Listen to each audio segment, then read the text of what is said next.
Good morning, everyone. Ready for another day? Good.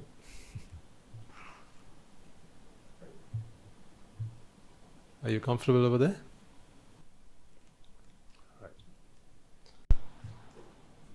Right, I think we have lots to get through today. So fasten your seatbelts.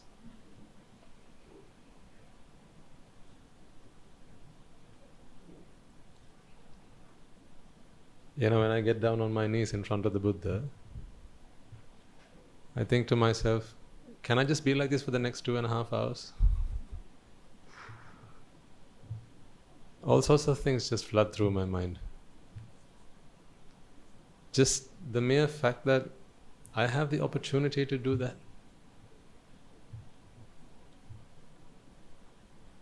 Just to be like that, just to be at his feet, just to reflect on who he was and how fortunate we are to call ourselves disciples of the Buddha. You know, if you ask me who the Buddha was some years ago, I'd probably have read you a chapter of a history book or something. A man who lived 2,500 years ago, and I'd tell you that his name was Siddhartha. He was born to a great king, and then he was supposed to be either a wheel-turning monarch or he was to go on to become a Buddha. And I would speak to you about a man from the book of history. But then I began this expedition of learning what he taught, what he discovered. And then today, if you ask me who the Buddha was, I'm speechless.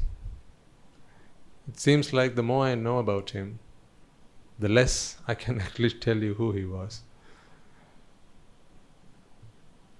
Today, to be quite honest, if you walked up to me and asked me, Swaminatha, can you tell me who the Buddha was? I'd just stare at you and you'd stare at me, and that would simply be a staring contest. I wouldn't know what to say, because I wouldn't know where to begin. And for each and every one of you in the room, you will have your own version of the Buddha.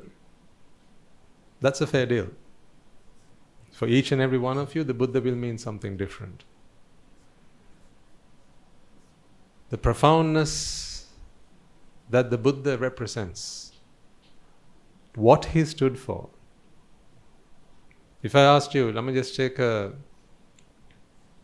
not saying that they're equals, but just to give you an idea, if I asked you, let's go back to before you learnt about Mahatma Gandhi, and I asked you who Mahatma Gandhi was, you would have said he was a great man who lived in India many years ago, and he fought a war of non-violence to unite a nation. And then you started to learn about Mahatma Gandhi, and then you began to understand what his methods of non-violence were. Even to this day, there are those who like him, there are those who dislike him. But if you are someone who is fond of him, then these people, they have a special place in your hearts.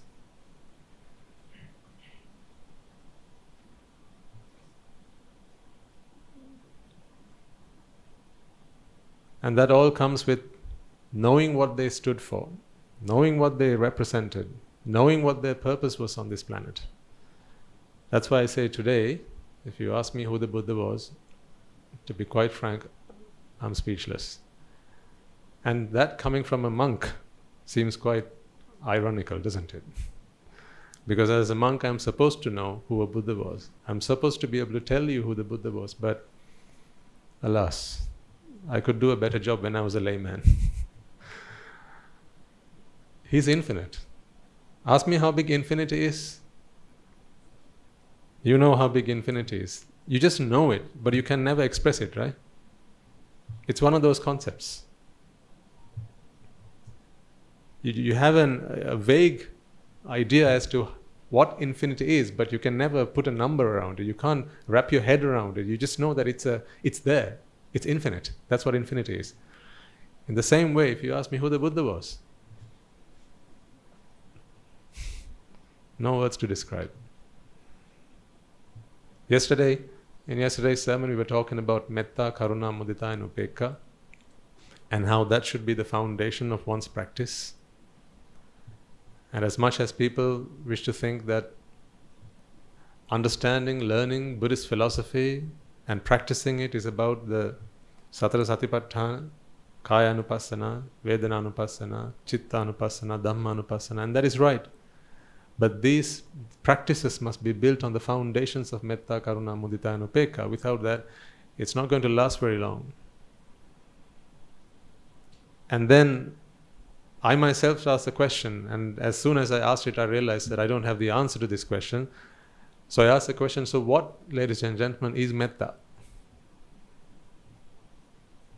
And then I realized I don't have the answer. I shouldn't have asked that question. What is metta? How do you describe what metta is? Metta is like the infinite sky. I can only give you analogies. I can give you similes. I can give you maybe metaphors, but how do you explain what metta is? Metta is like the infinitely vast ocean. It's accepting everyone as if they are you. That's metta. But I know that doesn't describe what metta is. And then I said the metta is Buddha. That is what metta is. And the Buddha is metta. They are synonymous. To me, the Buddha is synonymous with metta. We often say he is the fount of metta. He's a fountain of metta. He is the source of metta. And it's easy to think that I'm referring to an individual. I'm actually talking about Buddhahood. Buddhaness. That's a noun I just invented. Buddhaness. You know, there are soft things and there is softness, isn't there? I'm talking about that. I'm talking about Buddhaness. It is what all bodhisattvas aspire for, or aspire to. On his quest, our bodhisattva, he went looking for someone. On his quest for liberation, he went looking for someone, and he found him. We use the word him, but we don't really mean him. You know, the bodhisattva, just as you and I, the bodhisattva went looking for someone. Who do you think that he went looking for? He went looking for the Buddha. Our bodhisattva, he went looking for the Buddha. And he found him. He found him under the Bodhi tree. But that was the coming to fruition of a journey that he had taken many, many years ago. That's when he started that journey. But he found the Buddha under the Bodhi tree. But that was not another man. He realized that he was the Buddha. What he discovered was Buddhahood, Buddhaness. He discovered metta. He discovered compassion. He discovered loving kindness. He discovered karuna. He discovered softness. He discovered mercifulness. These words will mean something to each and every one of you. I know that. If you're a mother or a father, you may have some idea of what this means to your own children. Mātāyata niyam puttang ayusa ekaputta manurakhi. In the Karaniya Sutra. As a mother extends her love and kindness and compassion to her only son, as such should we all spread loving kindness and compassion to all sentient beings, to all. Like a mother to her only child. Are you able to spread your compassion and loving kindness? Can you think of all human beings? All human beings, including those who speak against you. Including one who might think that you are their enemy. Including one who might come and take away from you your nearest and your dearest. Can you think of them and love them? This is a very special kind of love, ladies and gentlemen. This is not the I scratch your back, you scratch mine kind of love. That's a very selfish love. And you know that love is selfish, because once the scratching stops, then the two depart. But I speak of a love like a mother has towards her own child. No matter what, no conditions. Come what may,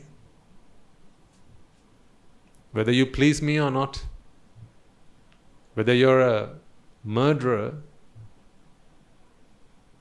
or not, it doesn't matter. To a mother, her child is always precious. In that manner, can you conduct yourself? Can you have love and loving kindness and compassion to all sentient beings? That, to me, is Buddha.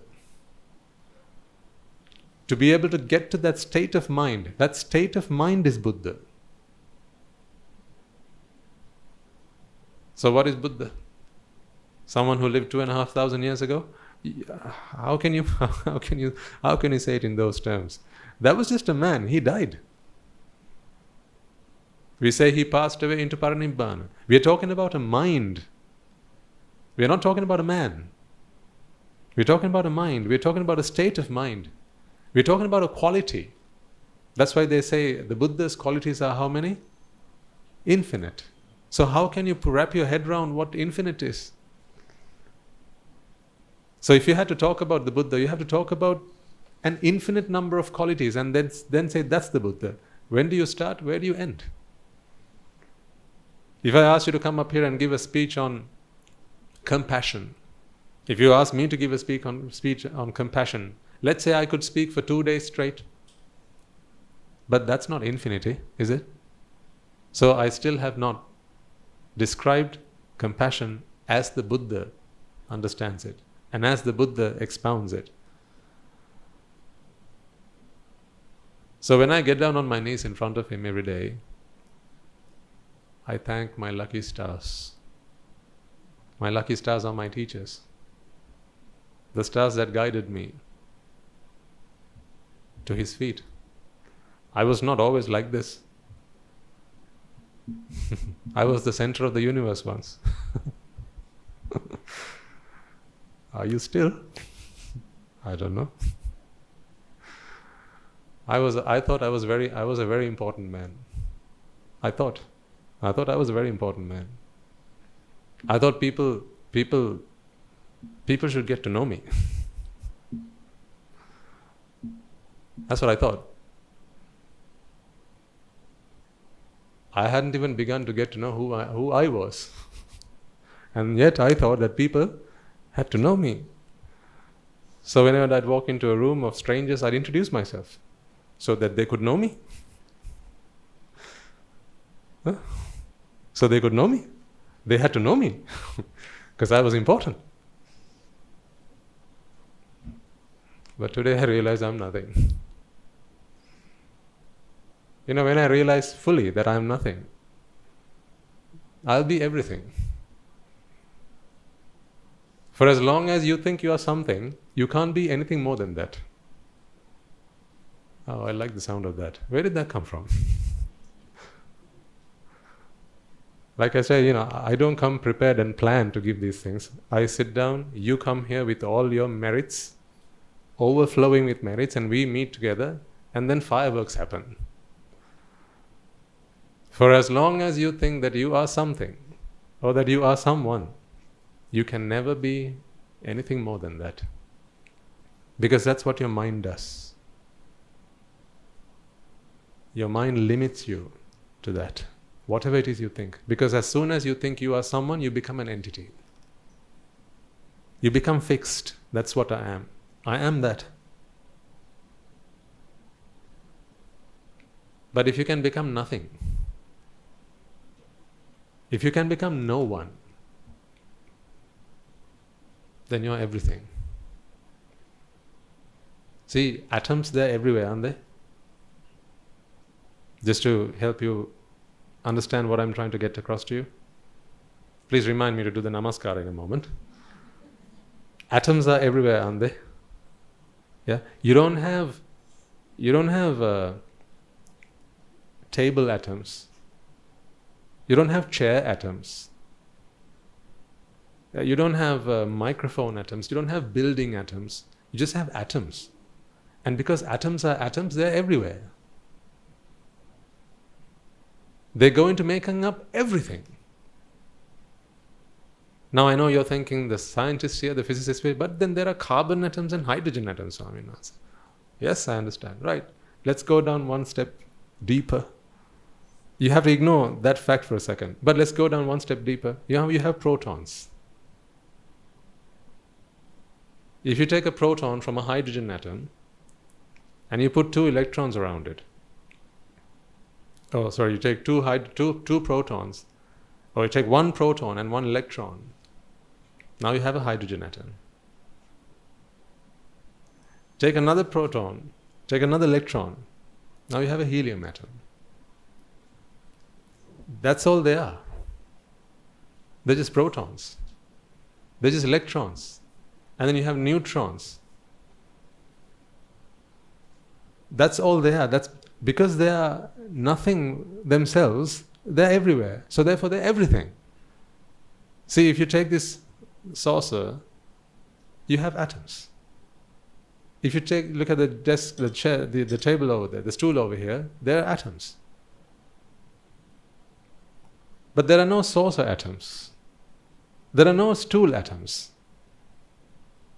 If you go down further and take the protons, there are protons that make this up, there are protons that make that up. In fact, you could take the same protons that make up the stool and rearrange them, and you get the saucer.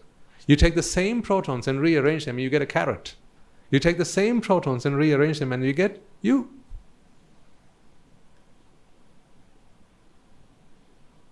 Scientists believe that when the Big Bang happened,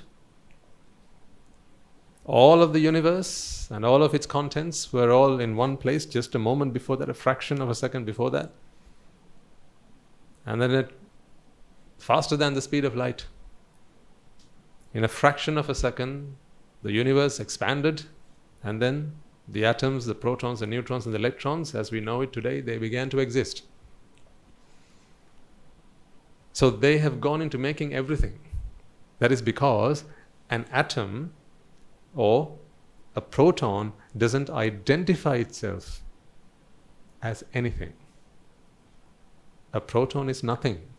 Therefore, it's everything. Don't look at me like I'm speaking French to you.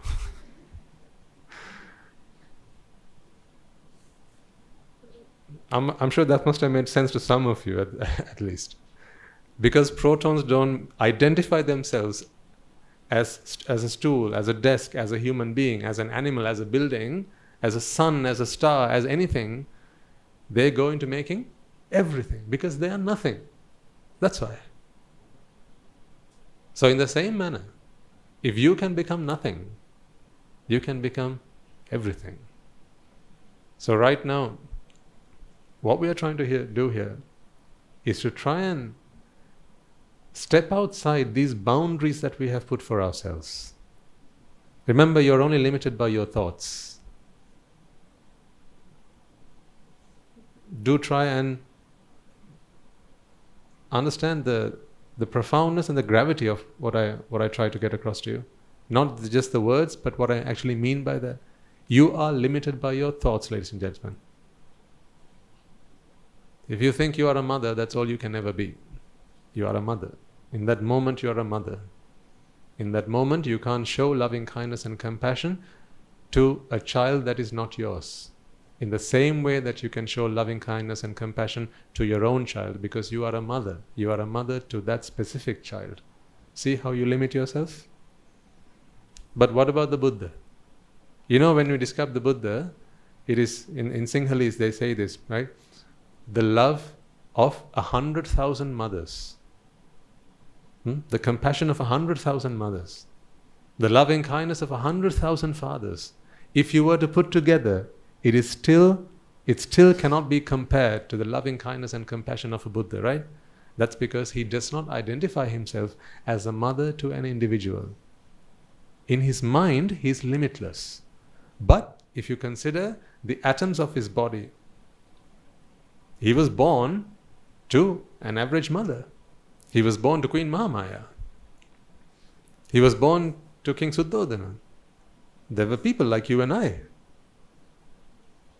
And his lay son was the Prince Rahula. But do you think he loved Prince Rahula any more than he loved any other name you can think of? Sunita and Sopaka? Do you think he loved Prince Rahula, his own blood and his own blood? Do you think he loved Prince Rahula more than he loved Sunita or Sopaka? Not so. Because he had stopped identifying himself as a father. He was everything. You can reach that state of mind. You can. It is possible. It is well within your limits. It's well within your reach. All you have to do is to start thinking outside the limitations that you have set for yourself. Remember, think and you are. That's all. Right now, where are you? See, you had to think to answer that question. And now you are, right? There you go. You have to think and then you are. Let me give you another example. Who are you? Do you have a child? And as I ask you to think about your child, now you are a mother. Do you have a wife? And now you are a husband. Are you a doctor? Now you are one. How old are you? There you go, see? Now you are that old. I'm asking a chitta that was only just born. How can a chitta that is only just born be all that? It's not. It never is, and it never was, and it never will be. But think, and that is what you are. So then if you can think that you are nothing, then you become everything. These riddles will start making sense, don't you worry. I don't intentionally try and speak in riddles. I'm still trying to find the words to describe what I'm going through, what I'm experiencing. Like, these are actual experiences that I have. Then what else do I have to do, right? I don't have to sit for exams, right, or stress myself out and worry over anything. All I do is reflect on the Dhamma, think about how I can share the message of the Buddha with as many people as I possibly can while I'm still alive. That's what I do. And for those who come seeking shelter, seeking our noble companionship, we give that as much as we can. That's how I spend my day. It's a wonderful life. This side of Nibbāna, I wouldn't want to live another kind of life. This kind of Nibbāna, this is paradise. But I know there's something more than this, and that is complete extinction. But then that will happen when it happens. Right now I'm on this side of that, right? So this side of that, this is perfect. Can you say the same about your lives? I don't know, just asking. If you can, touché. If you don't feel the same way, then come and see. Come into the Dhamma. Initially come into the Dhamma.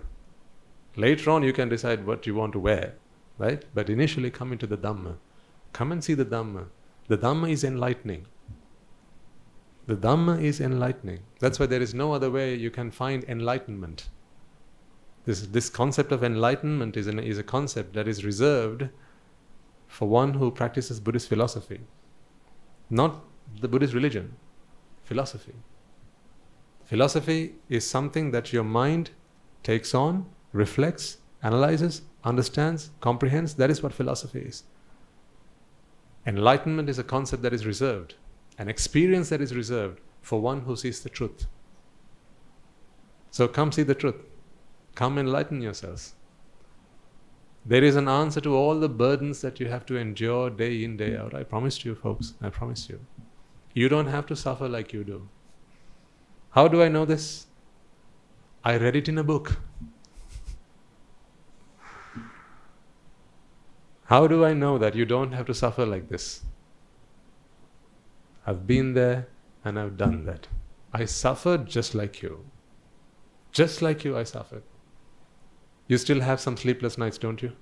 When you have to worry about your folks, you worry about your children, you worry about your husband, you worry about your father, you worry about your relations, you worry about your neighbors, you worry about your sister, you're worried about your brother, you're worried about your finances, right? You're worried about paying the bills, the heartache that it brings you, the sleepless nights, the nightmares that you have. Just go and ask your parents whether they're not worried about you. Go ask them if you don't know. When you get back home today, ask them, Amma, do you never worry about me? She'll say, put the kettle on, love. Where do I start? That's what she'll say. Because she's a mother. That's the thing. She's a mother. She's limited herself to being a mother. She's not everything. Because she's not a no one. She's a someone. She's a mother. So she has to worry. Worry is part and parcel of being a mother. Mothers? Yes or no? If you are a mother, then this is part and parcel of your life. You have to worry. Of course you have to worry. It's almost in your genes to worry. It feels like that, doesn't it? It feels like it's in your genes, like you can never get out of it. If you're a father, now you have to worry about your family. Sir? Any good father is worried about his family. He's worried about the well-being of his children. He's worried to make sure that his family is looked after, fed, sheltered, protected. All these things. Any good father has to worry. But that's the thing. That's a good father. In Buddhist teaching, we try and show you what's bad about good. That's the funny thing.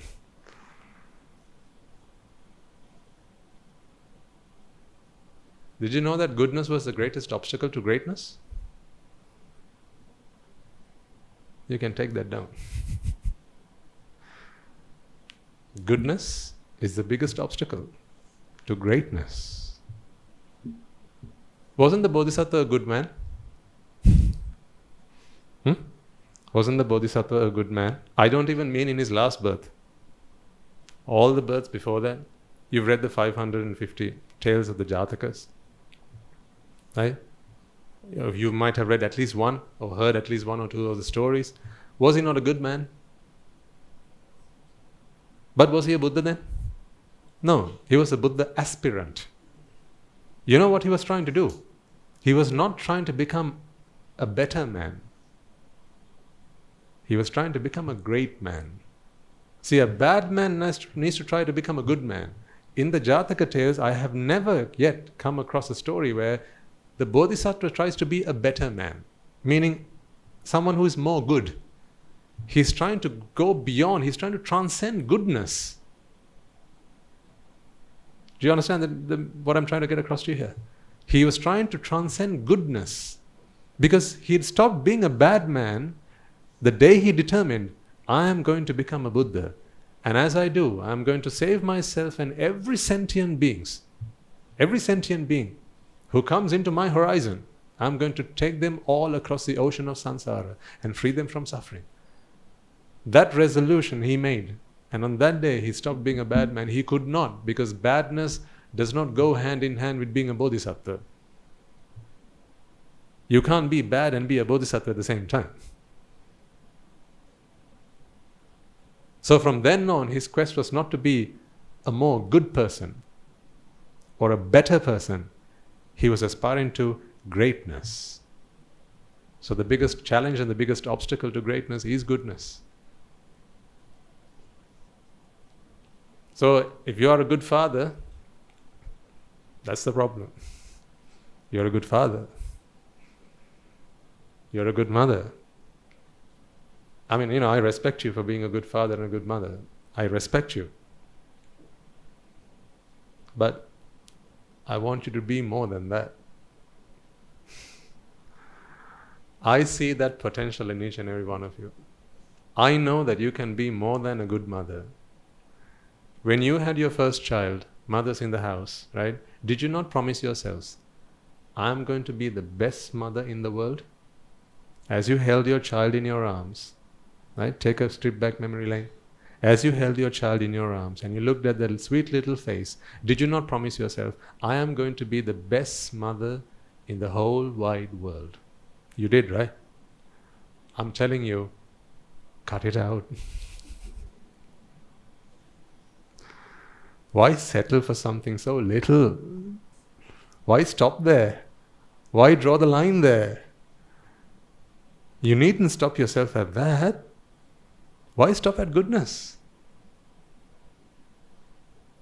I see the potential that you have, and that is why I venture this way. That's why we make this effort to come and speak to you. In these words, I try to put some stepping stones so that you can go from goodness to greatness. This is a great man. I mean, his greatness is limitless. You can't even quantify how great he was. He's the epitome of greatness, the pure definition of greatness. That may be a goal that we can never reach, but even if we can come close, that's still good. An infinitely small fraction of infinite is how much? How much is an infinitely small fraction of infinity? It's still infinite, right? That's what I'm saying.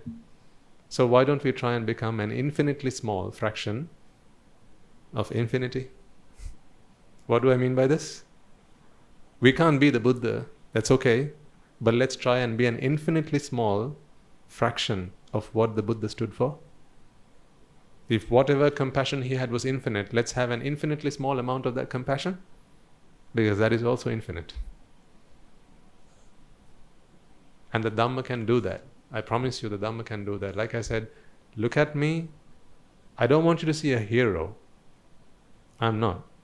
I just want you to have faith in yourselves. That's what I want you to have. Look at me and have faith in yourselves. Can you do that?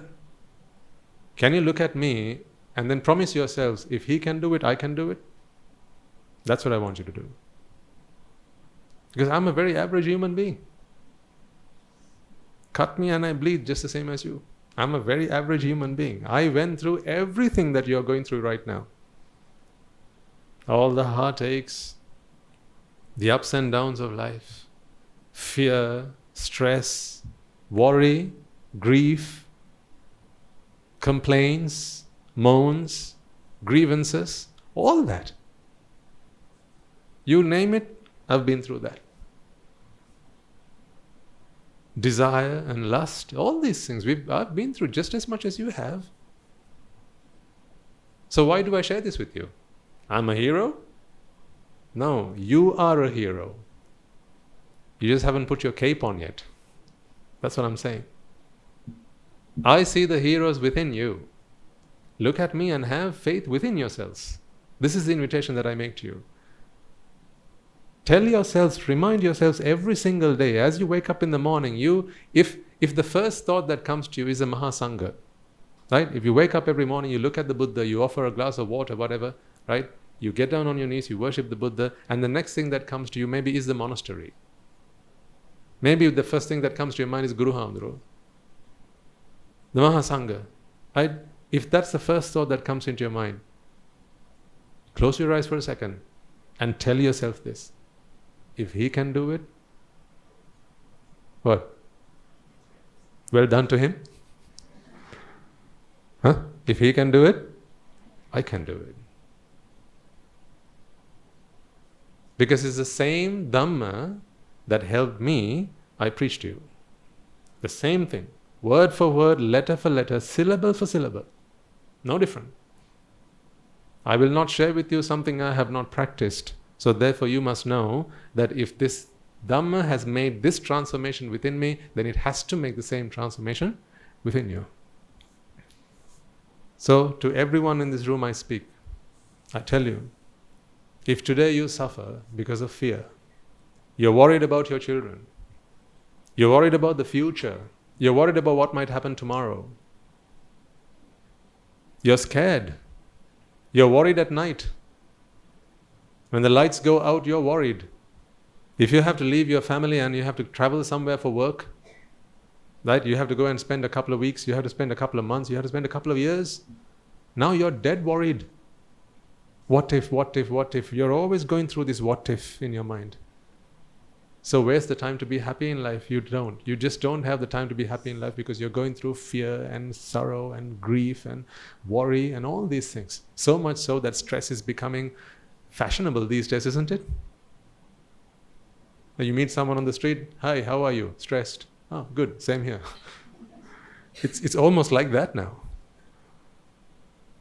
It's almost like now, to qualify for a job, you have to have had depression once in your life at least. Otherwise, they'll think like you're not committed to your work.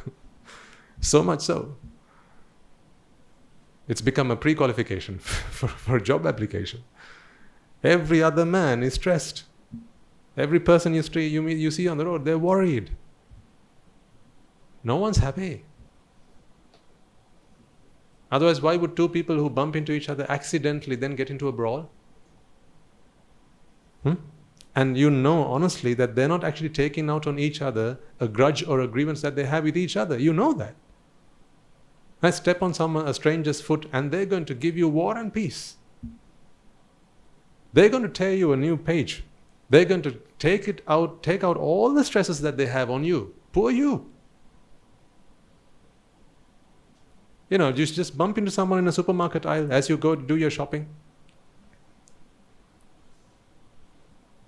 Just look at how their face changes. That's because they were putting a mask on. As they stepped outside, they put a mask on. Because when you come out in society, you have to wear a mask. Right? But you give them the first opportunity to vent their frustrations.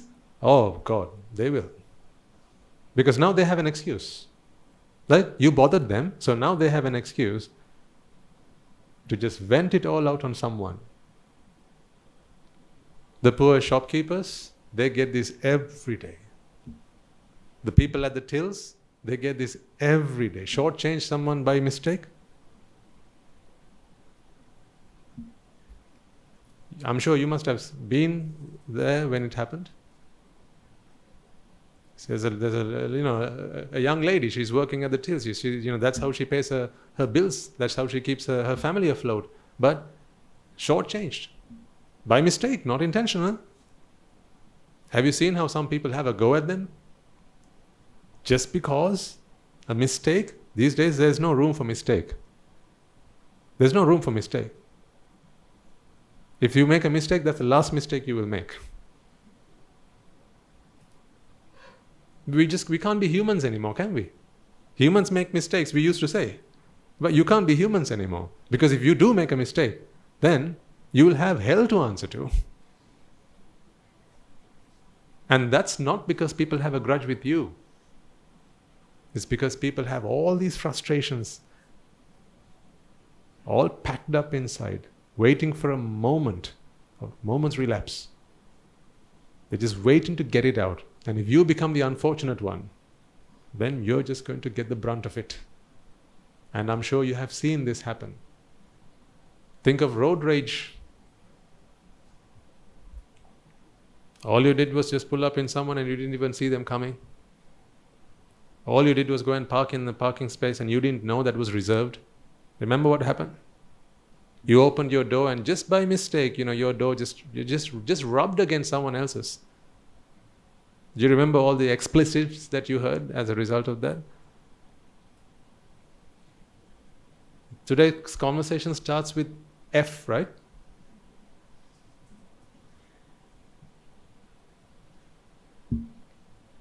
They start with F.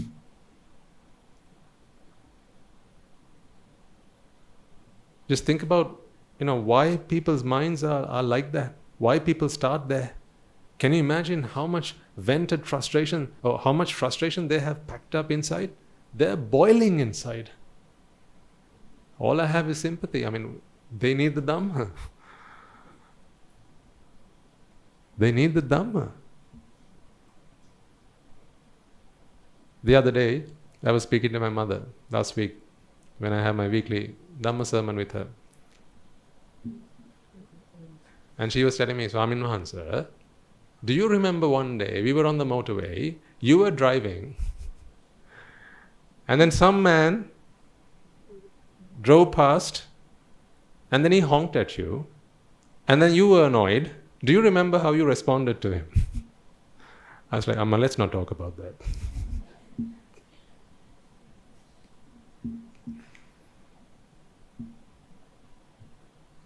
I was very embarrassed. But then soon enough I realized, that was not me. So I needn't worry. It was just the chitta that was born at that time.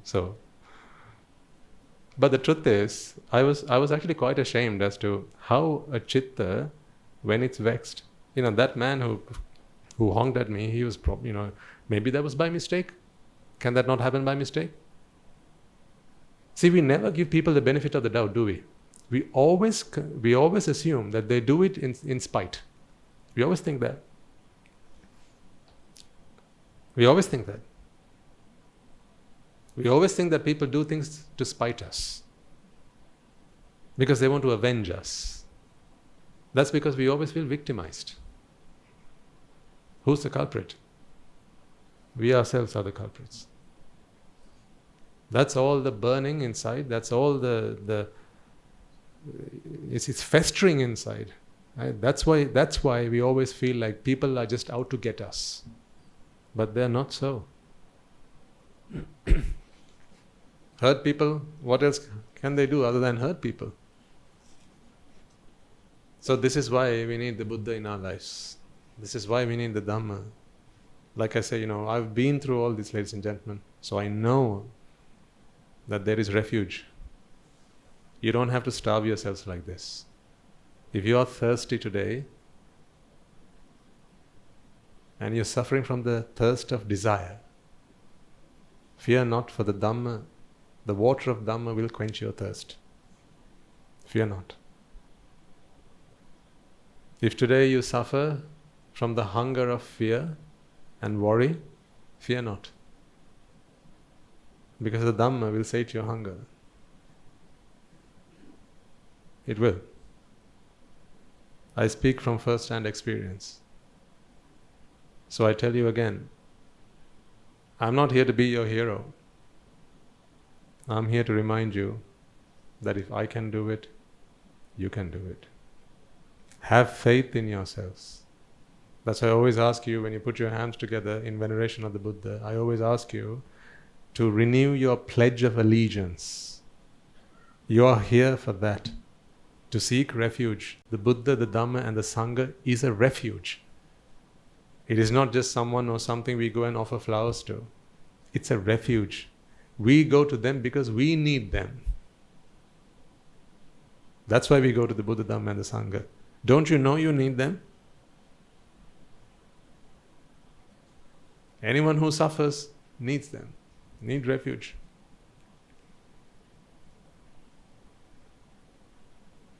So that's what we are here for today. So let's bring our palms together in veneration of that great teacher, the great master, whose selfless sacrifice have bestowed upon us the truth, the wisdom, the path, and the liberation to it. May my prayer be to his holy name. Namo tassa bhagavato arahato samma sambuddhassa. Namo tassa bhagavato arahato samma sambuddhassa. Namo tassa bhagavato arahato samma sambuddhassa. Now the good news is, to get to greatness, to become no one so that you can become everyone, to become nothing so that you can become everything, all you have to do is to understand the Dhamma. That's the beauty of it. You just have to understand the Dhamma. You don't even have to preach the Dhamma. See? I can do that part. You just have to understand it. See, when I say, please stand up, don't stand up. When I say, please stand up, do you have to make a lot of effort to understand what I've just said? You don't, right? There is some effort that has to be made, but that is almost negligible. Because your mind has to do something called mano sankara. But that you don't even know you're doing, and besides, you're doing it all the time anyway. See, that's the beauty of it. I'm not asking you to do anything that you wouldn't normally do. Have I ever asked you to give up anything? I might have asked you to give up the 10 unmeritorious deeds, but even that I don't think I have ever done to this audience, because I don't think you are a group of people who engage in such silliness. Unmeritorious deeds. It's not for people like you. It's unlike you. So really, I've never asked you to give up anything. All I'm asking you to do is to do what you do every day. Understand things. When your mother says, "Puta," do you not understand that? When the postman comes and rings the bell, do you not understand that? Do you have to make extra effort for that? Do you have to ask someone, "I heard something, what was that?" No, you don't. You just understand. Like, you understand. In the same way, when the Dhamma is preached to you, just understand. Understanding is almost a passive process, isn't it? There is an active element to it, of course. The more you're engaged with these talks, the more you will understand it. By engaged, I don't always mean like, oftentimes I ask you rhetorical questions and all you have to do is think of the answer. Sometimes I ask you for the answers, but most of the time I ask you a question, I want you to think of the answer. So in these instances, on those occasions, do try and think of the answer.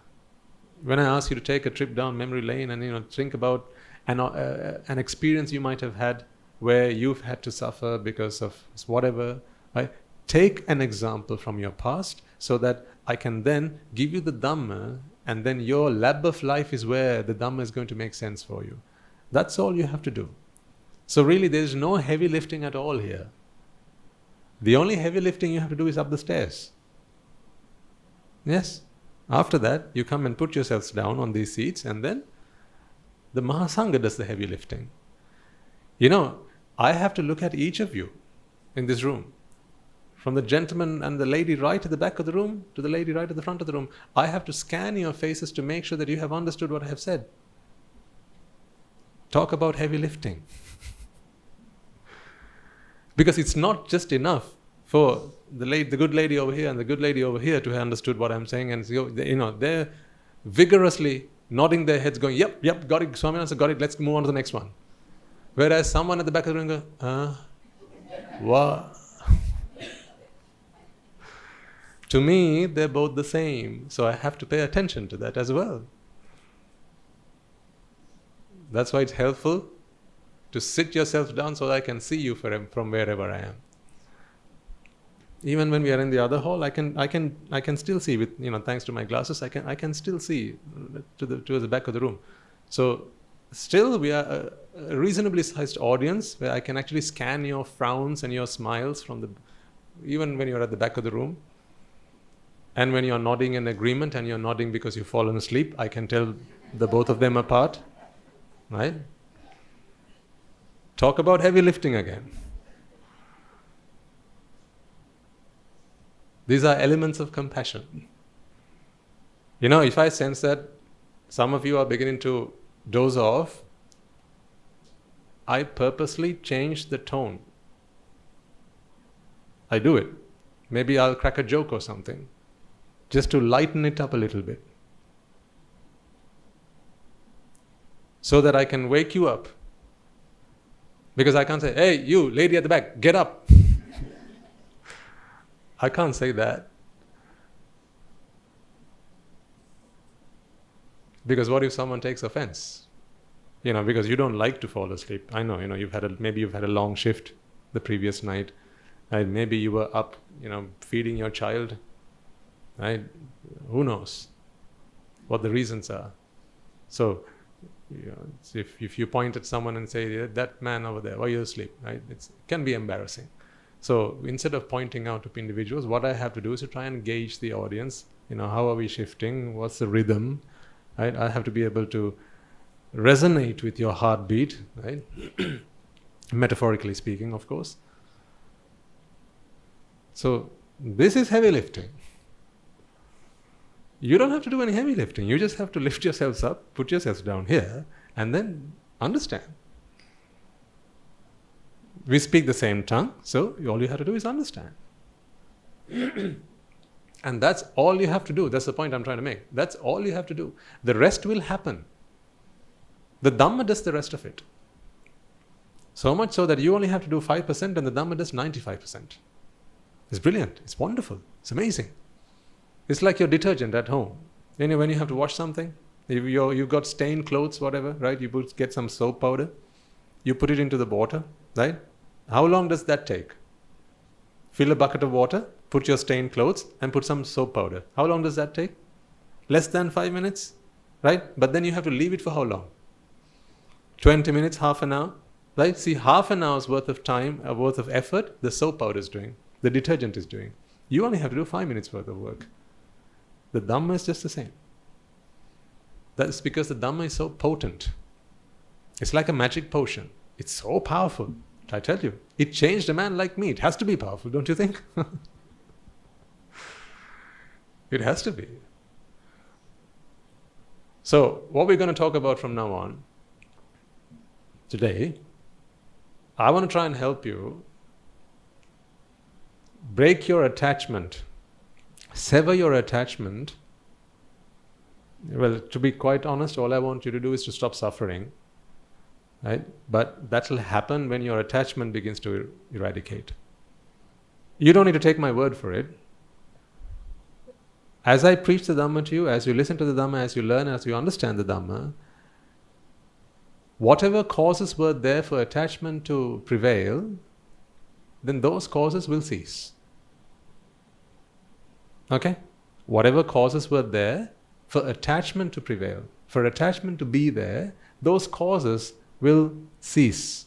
And when those causes cease, attachment will cease. What do you have to do? What's the part for you to do? Just understand. You don't even have to do it actively. See, you're understanding everything I'm saying. There's nothing to do. You just have to sit yourself down and listen to what I'm saying. That's all. Let your mind do the understanding part. Even that you don't have to do. So there's nothing you need to do to try and get rid of attachment. Now, most of you will already understand, will know that attachment is a devil. It's a demon. It's here to get you. Attachment causes suffering. You know that like the back of your hand. But I know most of you will be thinking, well, we know Swaminatha now, attachment is what causes suffering, but how the heck do we get rid of it? It's there. I can feel it. It's there. How do I get rid of that? You don't have to get rid of that. That's the good news. The Dhamma will do that. All you have to do is understand. And here's the greatest thing about understanding. You can't understand something that is not true. I mean, if you already understand a truth, right? Let's say you think this is an elephant. That's what you understand. Okay? The only reason I can convince you that this is not an elephant and it's a fan is because it is not the truth. So I can give you evidence after evidence. I can give you fact after fact to convince you that this is not what you think this is not what you think it is, but rather it is a fan, because I can give you evidence to that. I can give you real life examples and evidence to prove this to you. The reason that you're attached to things is because you have a misunderstanding of the world. You misperceive the world. Your perception of the world is flawed. That's why you're attached to it. It's like a bad friend. A liar. Why do people not like liars? If you knew that they were a liar, would you have a problem with them? I'm going to present someone to you and I'm going to tell you, this man, everything he says is lies. Don't believe a word he says. Right? He's a liar. And you believe me and he's a liar. Do you have anything to fear? Because you know now that he's a liar. Meaning, you can't be fooled. You can't be tricked because you know that everything he says is a lie. So the only problem with a liar is when you don't know that he's lying. Because then you accept what he says as true. And if you accept what he says as true, now you accept that as your worldview, and then from there on, your actions will be determined by what he or she has said. And that might lead you to disaster. So the only problem with a liar is when you don't know they are a liar. Do you agree with me on that? What's the problem with poison?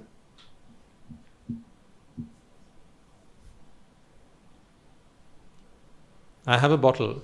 Let me see my imaginary bottle. Okay? Only I know that it's poison. You think it's mango juice. What's the problem? That's the problem, isn't it? Is the problem that it's actually poison, or is the problem that you think it's something else? Exactly. Let me draw this table out for you and you will understand this.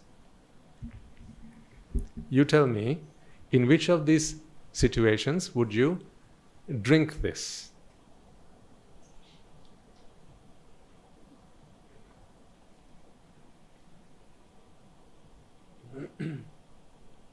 Right. So we have a bottle.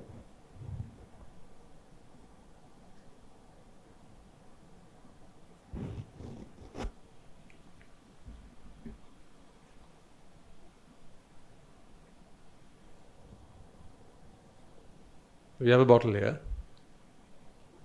A bottle in which there is actual poison. Okay? Here you have a bottle of something that is not poison. Let's just say it's water. Okay? On this side of the table is what you know about this. What you know, your understanding about the contents of this bottle.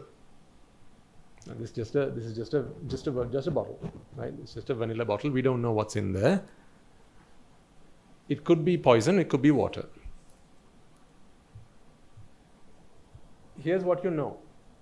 You think that this is poison.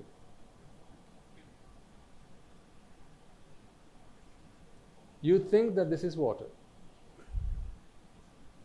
Okay?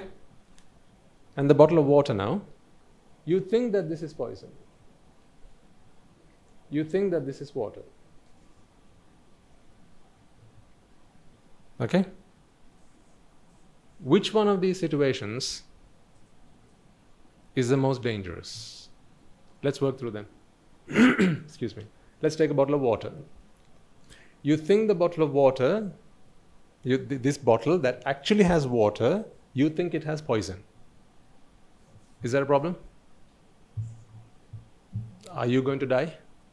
No. I mean, you might die of thirst because you think it's poison, so you don't drink it, right? But that's not what I'm talking about. I'm talking about dying because of drinking poison, consuming poison, right? This situation here is not a problem. What about this situation here? This is what you know. You think it's water and it is water. Problem? No. So no problem there, no problem here. How about here? It is poison and you think it's poison. Are you going to die? No. What about this? It's poison, but you think it's water. Now what's going to happen? Now you're going to drink it. So of all these combinations, this is the harmful one.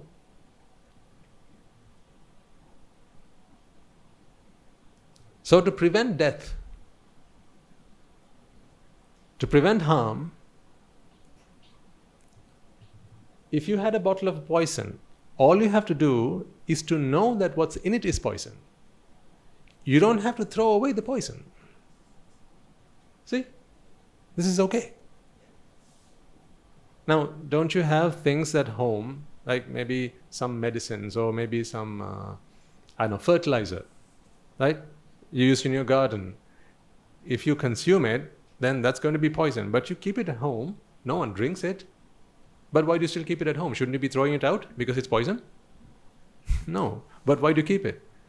Because you put a label on it.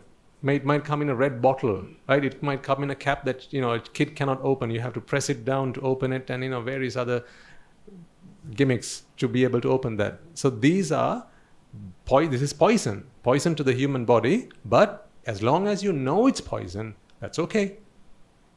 So poison that you know is poison is not poisonous. It's not harmful. But when you have poison and you don't know it's poison, that's when you might drink it. That's when it's harmful. So here's what we're trying to do. I'm trying to educate you about this situation, or to help you come out of this situation, to help you to realize that poison is poison. Like I said, all you have to do is understand. You don't have to throw the bottle away. That's the thing. Today, you might be attached to maybe some kind of food. Okay? Let's say some of you maybe, you like wine. Why are you looking at me like that? Okay. Biscuit.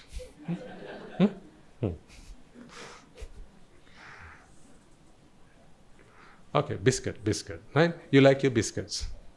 Not wine, you like your biscuits.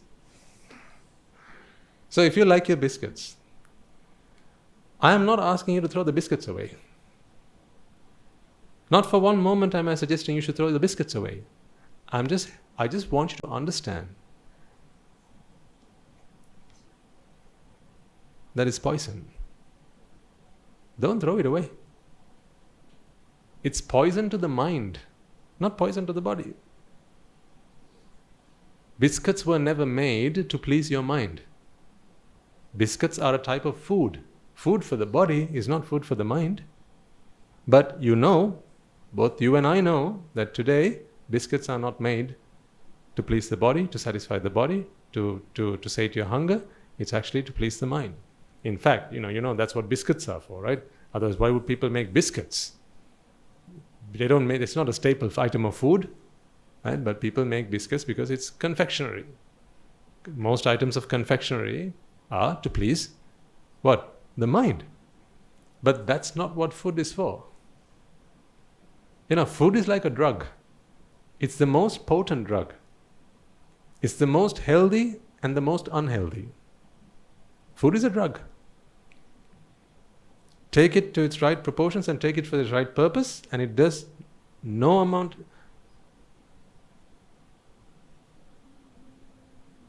It does a lot of good to you. But you take it for the wrong purpose.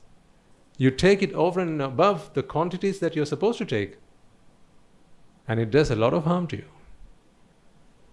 It's not the body that decides that. It's the mind, because an understanding is in the mind. The understanding is not in the body. Your body understands this much. It understands when you put something through your mouth, your body understands how to deconstruct it, how to decompose it, and then compose it back into something that the body needs. That your body understands. Does it not? That's why you don't look like a carrot. Although you eat carrots. Because your body understands the dynamics of how to break down a carrot and make skin out of it, make muscle out of it, make bones out of it. You see, your body understands that. But your mind doesn't. And that's why you suffer. You suffer because when you see a bottle of poison, you think it's water. And therefore what do? You drink it. So what we are trying to do here then, what we are trying to understand now, is to understand that poison is poison. Once you've understood that, should you take the bottle and throw it down the sink? No, just let it be. So leave those biscuits. You don't need to throw them away. I don't expect any of you, even on a Poya day, to go home and throw your biscuits away. Don't do that. That is no symbol of your virtue. You don't have to throw away all your nice clothes. You don't have to throw away, the things that you're attached to. You don't have to throw away any of these things. Remember, you don't need to throw away the bottle of poison. You just need to understand it's poison. That's all. Coming back to the point I made right at the start, it's simply to understand. That's it. So if ever you feel that you need to do more than understanding, then you're going down the wrong path. Please remember that for the rest of our interaction with each other. If ever you feel that you have to do more than understanding, okay, that is not something that I have asked you to do. That is not something I have asked you to do. With the exception of the unmeritorious deeds. If you wait until you have understood that they are bad, remember the consequences will still be just as bad. Whether you understand it or not, the consequences will be just as bad. But with everything else, your TV, your favorite music, your favorite food, if you like to go places, right? Your friends, your parties, right? Whatever. These are not bad things per se. These are not unmeritorious deeds. These are not sins. Right? These are just experiences that you have to please your senses. Actually, not your senses, but your mind. This is, simply put it, is in one word, this is sensuality. Right? But that's because your mind does not understand that poison is poison. It prolongs your journey in samsara. That much it does. In other words, it creates another moment of suffering. That much it does. But you can't force yourself out of it, because that will be even more suffering. See, if there's something you really like to eat and you have to go and put it in the trash can, does that not hurt you? So how can the path out of suffering be another suffering? Think about it for a second. The Buddha cannot be preaching that sort of philosophy, can he? There's a favorite dress that you have, right? And you think I have to give up my attachment to this, so what I'm going to do is I'm going to throw it away. And you can't make your mind up for it because you're still strongly attached to it. Now, giving it away or throwing it away hurts you just as much. So that is not what the Buddha advised. Of course, you can give it for charity and earn some merits out of it, but that's not the way to free yourself from attachment. Giving away everything you have does not reduce your attachment one bit. Now you're simply in a situation where you're still attached, but you don't have it. Now you're still thinking about it.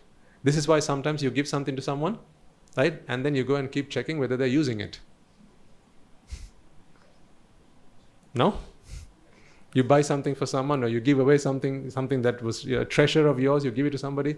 Every other time you go around to their place, where is that? Where's that dish I gave you? Where's that ornament I gave you? Is it in the bedroom? You haven't given up. You've given to, not given up. Giving to someone and giving up something are different things. See, to give up, you have to understand. That's it. Understand that poison is poison and let the poison be. It's not going to hurt you, it's not going to harm you. So let's understand that poison is poison. How do we do that?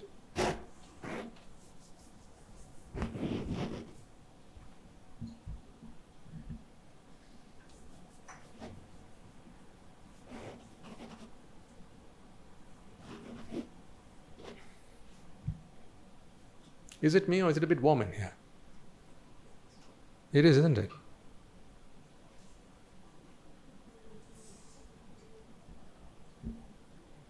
I can manage, but if you're feeling uncomfortable, then maybe do something about it.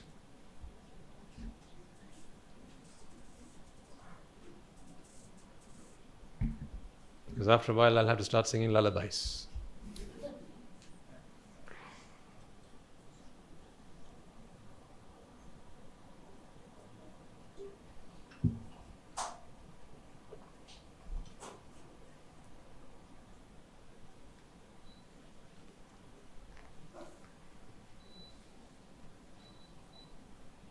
And by the way, there's nothing wrong with that, okay? Make yourselves comfortable. We're not ascetics.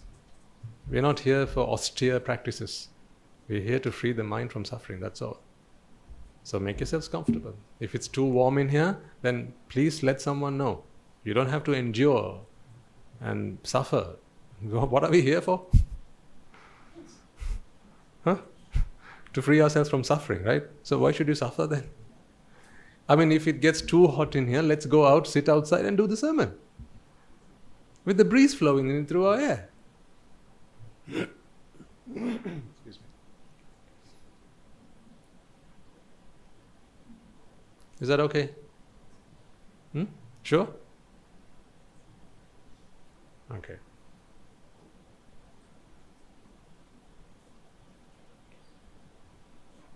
Right. So let's try and understand that poison is poison.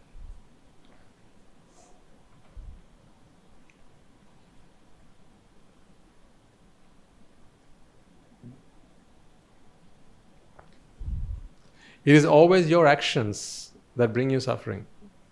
Your actions are determined by your thoughts. Your thoughts take the shape of your intentions. So ultimately your intentions bring you suffering. This is why I want you to understand that the things that you're attached to are not what you think they are.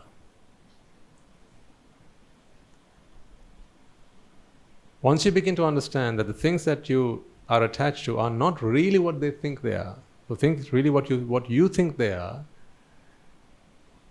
your attachment to them begins to cease. Like the example of the bottle of poison. To get someone to stop drinking poison, all they have to do is to convince them that this is poisonous.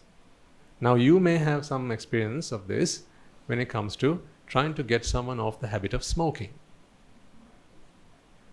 See, the government, medical authorities, right, schools, on TV, on social media, right? You see a lot of publicity going on about the harmful effects of smoking. What do you think they're trying to do? They want to educate you, don't they? They try to educate you about the harmful effects of smoking. But they don't take the cigarettes away. They don't take the tobacco away. If you go into the shop, you can buy a box of tobacco. You can buy a box of cigarettes. But what they do is they put the cigarettes out there because people want it. Because there are those who have understood and there are those who haven't understood. What right do they have to decide what you're going to do?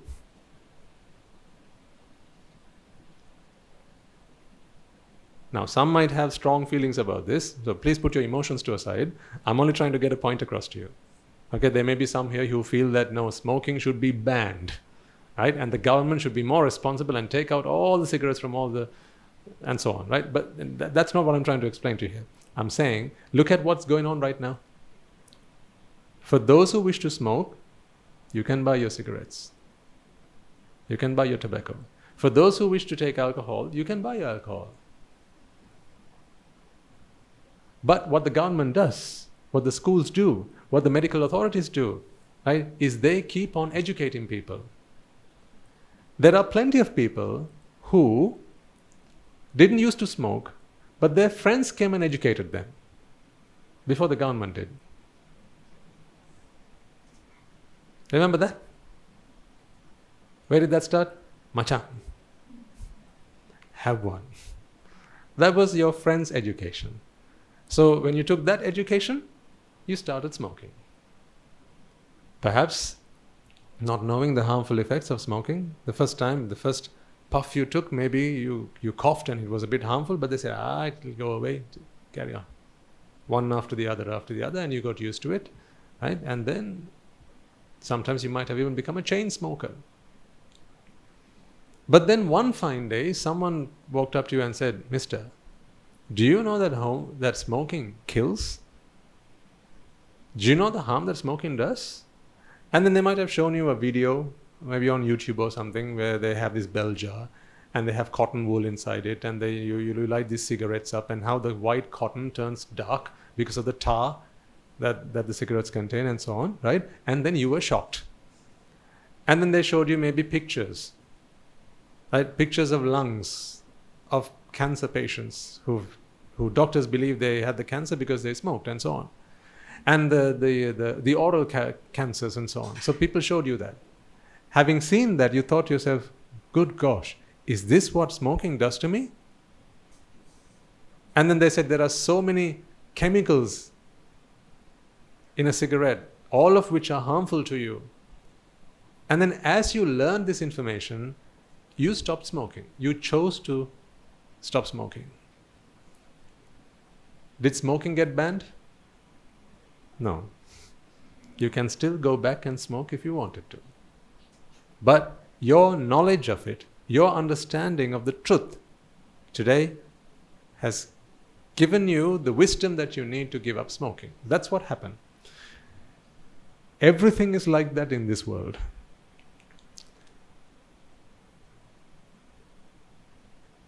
Right now you're attached to things.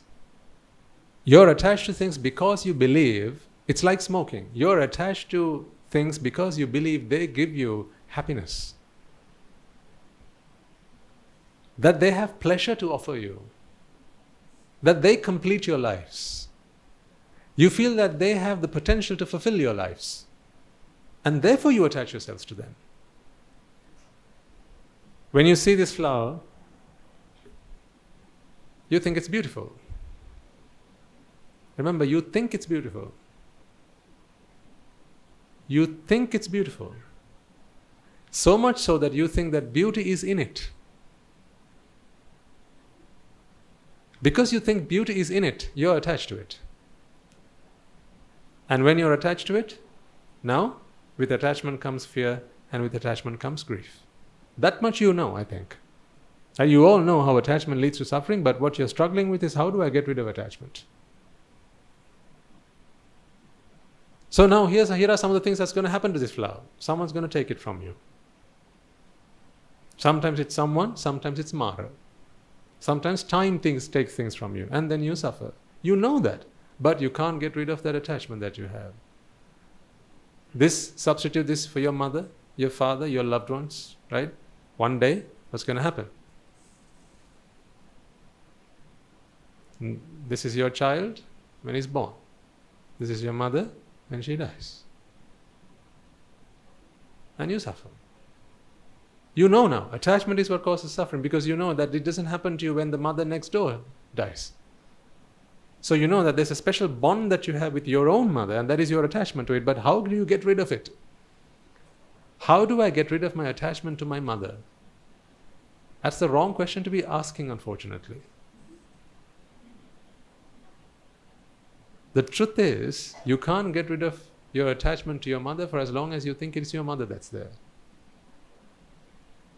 For as long as you think it is your mother who's there, you can't get rid of that attachment, because you create a mother in your mind. At the moment you create a mother in your mind, whether the human dies or not, you're still attached to mother. Let me say that again. So pay attention. When you're attached to your mother, you think this is the mother, this is the human being. The body will break and the mother will die. Your attachment is to your mother. Your mother is a concept that is created in your mind. That didn't die, did it? That didn't die. You still think of your mother. But when you create this concept of a mother, you want to project that onto something, because you think a mother is a real person. Yeah? You think your mother is a real person. So therefore you project it onto someone that looks like a person, a human being. She has to be female, it has to be a human being, so the moment you see someone who fits the bill, you project that onto her. And now when they break, when they physically break, they die. But your mother in your mind is not dead. You are still looking for a mother. That's why, let's say she's on her, she's last few days of her life, right? And you walk up to her room, you tap, no response, and then you start, your eyes start welling up, but she bats her eyelids, and you go, she's okay, and for another day, she's okay. See, what didn't die? What did you think happened a moment ago? You thought she was dead. But what didn't die? The mother in your mind didn't die. And now she batted her eyelids. And now what happened? That mother that hasn't died yet, yeah, you again project it onto this person, and then she's alive. Thankfully, mother is alive. See, this is not about giving up your attachment to that mother. It's not about this. It's not about the object. For as long as you think the object, which is a creation of your mind, exists in the outside world, you try to do that's what science does. Science helps us to try and preserve the outside world object. Science will probably be pretty good nowadays that you can maybe preserve this flower for a few days actually. Right? Maybe there's a chemical that you can spray onto this. Maybe you can put this in some kind of liquid and the flower will be intact for maybe 2 weeks, 3 weeks. Who knows? And the more science advances, the longer that you can preserve this. You must ask why that has been necessary. It is not the death of this that people have a problem with. Because although this dies, in the mind there's something that's still alive. The flower. In other words, the mother, the child, the car, the wife, the boyfriend, the this, the that, and the everything. So when you create that in your mind, now you project that onto the outside world and expect the outside world to respond as you expect the creation of your mind to do. You expect the outside world object to respond accordingly.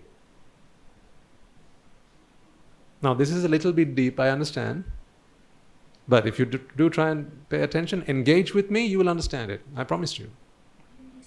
I'm not Einstein. I got it, you will get it. Let's try again.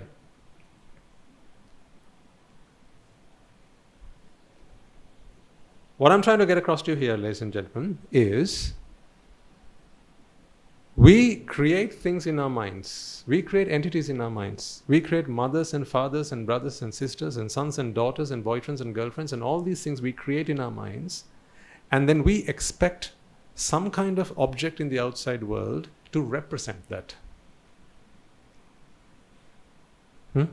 Because when you create something in your mind, it's simply a fragment of your own imagination, right? But now you need to fit detail into it. It's like a skeleton. But now you need substance. You need substance to fill that skeleton. You need the muscles and the bones. And for that you use your 5 senses. So when you open your eyes, in comes rushing colors. It comes a rupa. This rupa, it comes and starts filling the shell, the skeleton. The skeleton is in your mind. Now, I don't mean the mother's skeleton, right? I'm talking metaphorically here. You create a structure, and what you do with your 5 senses is use information about the world to give it more vividity, to give it color, to make it rich, so that you can actually experience it with the belief that it exists in the outside world. Take a simple example. Let's start with something simple. I went into the deep end, that's why. Let's come back, take something simple. Right? Let's take various kinds of breads. Okay, so all these breads, they're made from the same flour. But you have different recipes. You have different molds. Right? And into these molds, you mix your flour and you stick it in the oven. It comes out of the oven with different textures, different shapes, different sizes, right? But after all, is it not the same thing? So take a kimbula banis. What's the English word for kimbula banis? A crocodile bun? Crocodile bun, right. It's not just you in the sermon. There are people watching this online, right? So crocodile buns. Now they'll wonder what's a crocodile bun. Come to Sri Lanka. Then you'll see what a crocodile bun is.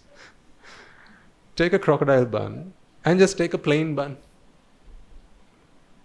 Right? How do you make a crocodile bun? Flour, sugar, water, butter, right? These things you mix together, you stick it in the oven, and you get a crocodile bun. It's because of the mold, right? It's because there's a mold that takes that shape. You have what you call a crocodile bun. Then you take a plain bun, a bun on which you sprinkle sugar, so a sugar bun, right? The same ingredients, a little bit different in texture, but that's only because of the way that you make it and the shape. Right? So you put it in the mold, you take it out, and then it has that shape, same ingredients, right? But ultimately it's the same thing, isn't it? But when you have the two of them on your plate, or when you're given a plate and you are asked to go and pick whatever you like to eat from the buffet, you walk up to the crocodile buns if you like the crocodile buns, you walk up to the plain buns if you like the plain buns. When ultimately they're both the same thing. But to you, they're different. Where is that difference created? Absolutely. Yes, madam. They are created in the mind. But it's not good enough for the mind to create it, because the mind simply creates a structure. And into this structure, you need to fill detail. You need information, you need data to make this a rich experience. That's why you are born with your 5 senses. So you can live a very vivid life. It's not just enough to have mental images. I'll prove this point to you. Don't you sometimes fantasize about things? I'll just say things for now. When you fantasize about things, right, is that enough? Or do you then start making plans as to how you can experience that through your 5 senses? Take a young boy, for instance. Right? He is on his bed, looking up at the ceiling, and he's thinking about the girl that he saw in the class, in chemistry class. So he didn't learn any chemistry, but there was a lot of chemistry. So he's looking up at the ceiling, and now he's fantasizing. Her face, her hair. I wonder what her voice is like. But if she's a pretty girl, as far as a boy thinks, if she's a pretty girl, ask her, even if he's never heard her voice, you ask him about her voice, what is he going to say?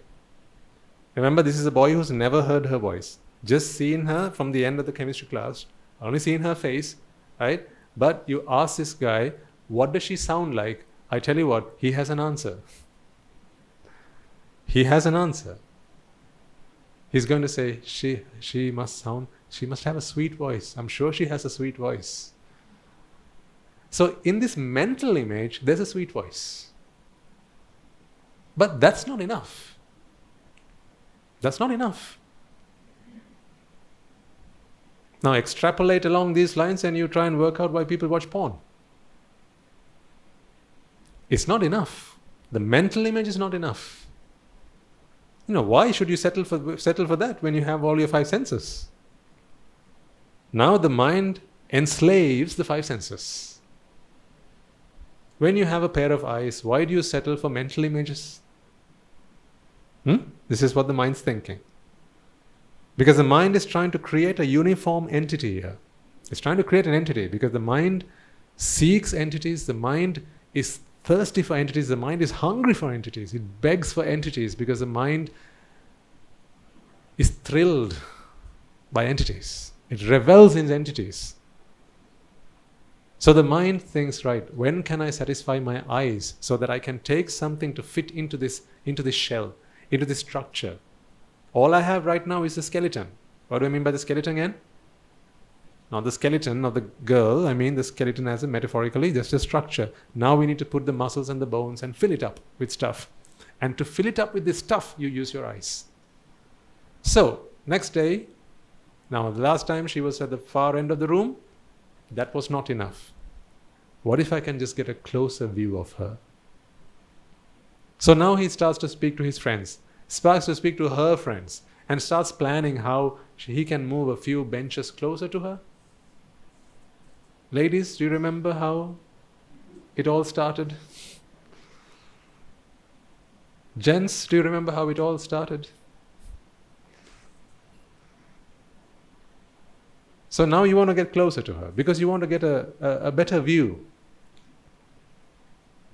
You already have a picture in your mind. You already have a picture in your mind. You just want to get a better view and see whether your picture in your mind is an accurate representation. Because that's what you want. What you want has already been created. Right, now you up to her. You've only seen her like one side of her face. You've not seen the other side because you only saw her from one end of the room. Now you move up closer and closer up to her. And now you're about a couple of benches away from her.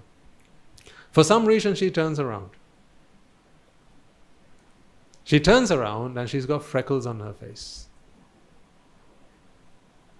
You don't like it.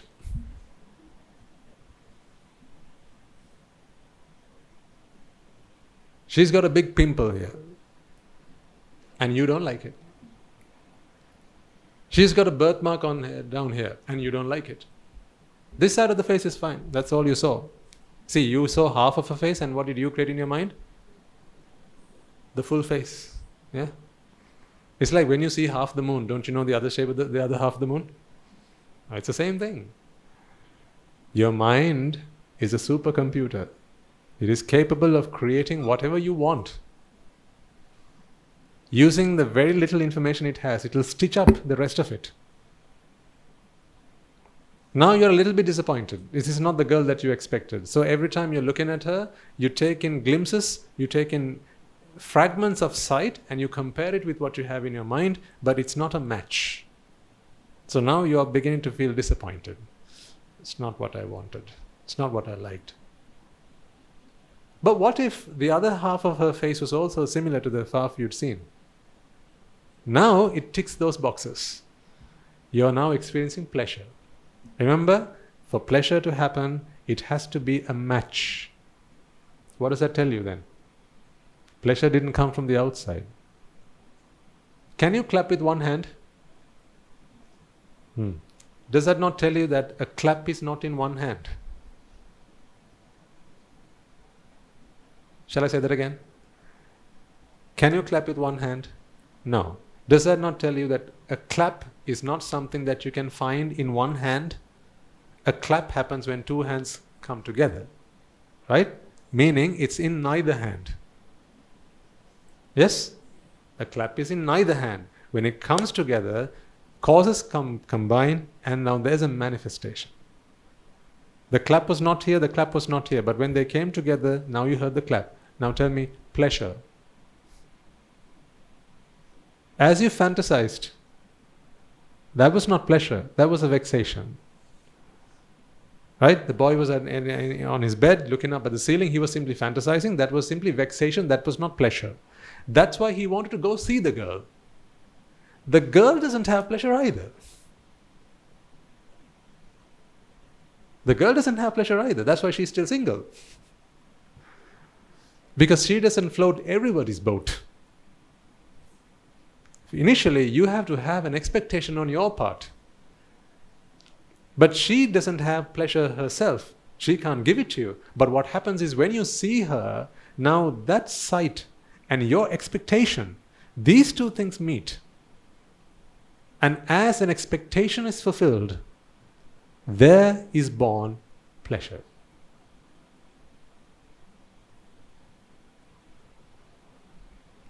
I really want you to understand this stuff, folks. This is the stuff, if you understand, you will realize that poison is poison.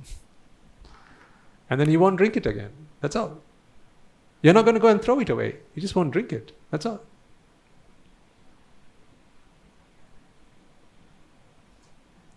Let me explain that to you again. The boy is looking up at the ceiling. He's fantasizing. In his fantasy, he has an image of the girl. He's only seen one half of her face. He has not seen the other half. So now he imagines what the other half must be like. In his mind, can he not create the other half?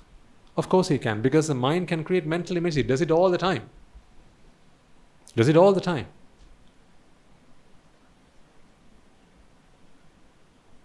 So now the guy goes to the class. The girl's over there. He looks at her. She turns around and he sees the other half of the face. He didn't bring pleasure with him. If anything, he had vexation with him. Because to have vexation with him, he had the cause for vexation. What was that?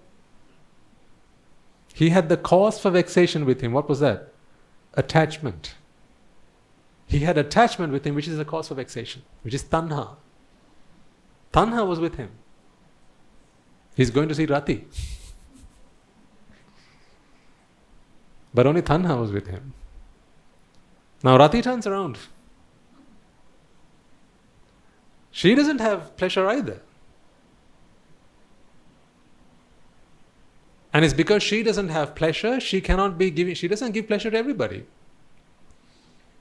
Not everyone's happy at the sight of her. Certainly not in that way. But this boy, now that he has an expectation, that expectation is put forward. The sight of the girl is brought forward. When these two things collide, something that was not there before is born. Once again, something that was not there before, neither in the boy's mind nor with the girl, is born. Please tell me that you understand that pleasure then is not in the object. Exactly. It is a creation when an expectation meets the object that it expects. It is not in the object and it's not in the expectation either. Tell me again then, is this flower beautiful? Do I have in my hand a beautiful flower? You've used it to decorate the room, so you must think that it's pretty. When you dress up a bride, you put flowers on her head because you think it makes her beautiful, right? Don't you? That's why you use flowers to decorate, because you think the beauty of the flower is going to add to the beauty of the bride. What an insult. I don't know. If you ask me, that's an insult. It's like, you're not beautiful enough, so let's put a few flowers and make you look the shape.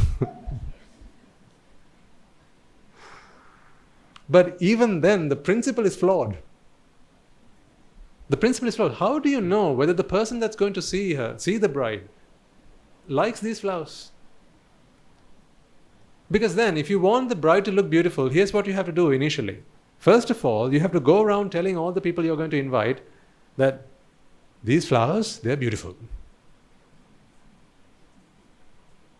You have to go indoctrinating people, teaching them about how beautiful these flowers are. That's the first thing you have to do. So in your invitation cards, you have to send a picture of these flowers, or at least pack one of these in the envelope and send it to them, and then indoctrinate them. This is about giving drushti. Indoctrinate them that these flowers are beautiful. Because how do they see the beauty in this flower when they come to the wedding? Expectation must meet the object. Can you give them expectation as they walk into the room? No, they have to come with that. They have to come with that, because expectation you can't give in the flower. Expectation is something that happens in the mind. So it has to create in the mind. In other words, they have to come with the expectation. You can only give the object. When these two things meet, now something that wasn't there before arises. That is pleasure. That must convince you then that pleasure is not in the object. In other words, beauty is not in the object. So if beauty is not in the object, why do you keep looking for beauty in the outside world? Why are there young men in this room who are waiting to find their princess charming one day? Why do you think that one day you're going to set your eyes on this beautiful girl that you're then going to get married to and live the rest of your life with?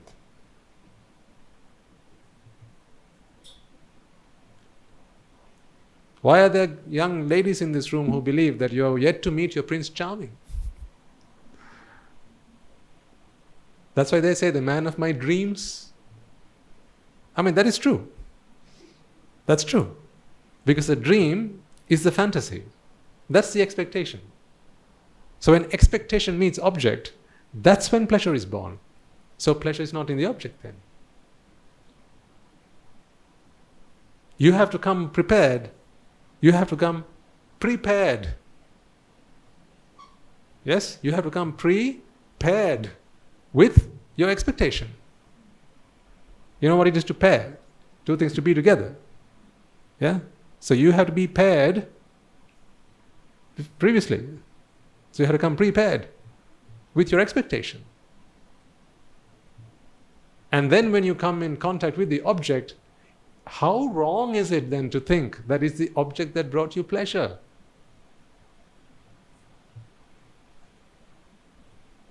That's the ignorance from which I'm inviting you to step outside. I don't expect you to stop seeing beauty all of a sudden.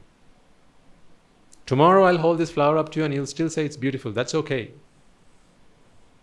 But I want you to understand where it came from. That is a victory on its own. If you can understand that it was not the beauty of the flower that you saw, but rather the expectation that you had in your mind, which was a vexation, the object that came from the outside, which had absolutely no pleasure about it. There was no vexation, there was no pleasure, it was simply equanimous. These things are neutral. These things are neutral. They don't give pain, they don't give pleasure. They're neutral things. But look at the value that you attribute to these things when you believe that they are of great beauty. When you walk into an art gallery, don't you see, the whole concept of art galleries and how some pieces of art are so valuable. Now, when you start seeing through this lens of the Dhamma, don't you realize that people have simply gone crazy?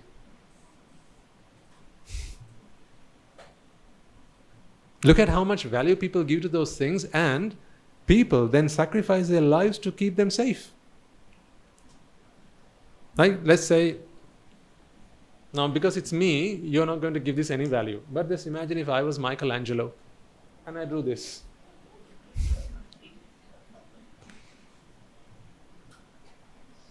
That's enough. Yes. If I was Michelangelo and I drew that would go into an art gallery. And that would fetch maybe in the thousands, hundreds of thousands, maybe in the millions. Where's the value in the object? Which part of this is the valuable part? What makes this beautiful?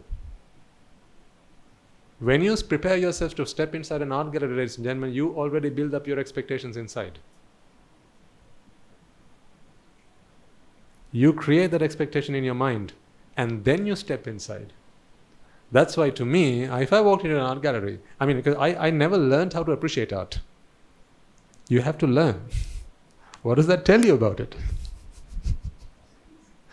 It's an acquired taste. In my younger years, right, I never learned to appreciate art. No one taught me.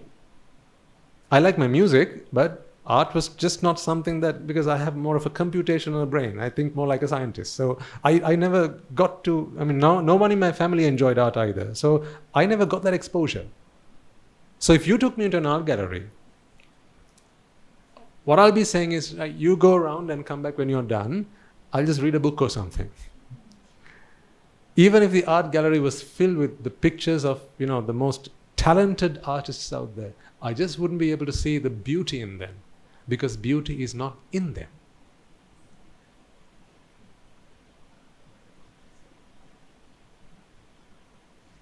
You only experience beauty if you walk into the art gallery with an expectation in your mind. You have to pre-charge yourself. You have to prepare yourself with an expectation. My point is this: if that is so, why do you pay so much?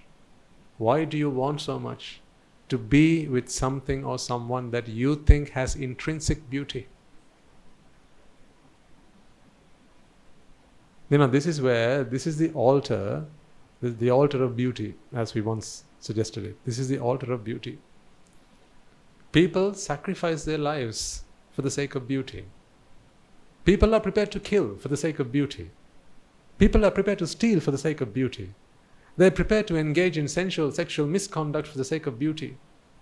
Because they see something they like and they think, I have to have it. And the sins that they commit, these are real sins. That's the thing. Although beauty is fake, the sin is real. It's a double whammy, isn't it?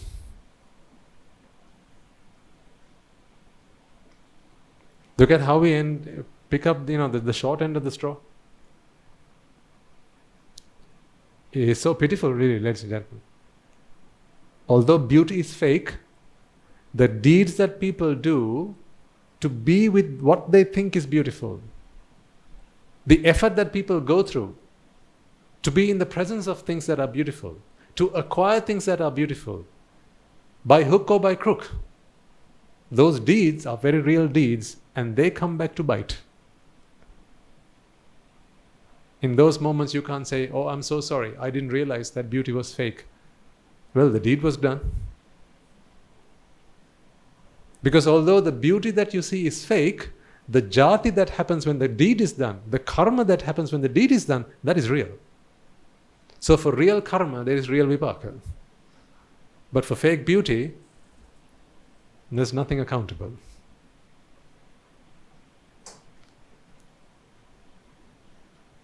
Now ask yourselves, how much you put yourselves through for the sake of beauty. By beauty, I don't simply mean beauty that comes through sight, beauty that comes through smell, beauty that comes through taste. All of these things are expressions of beauty.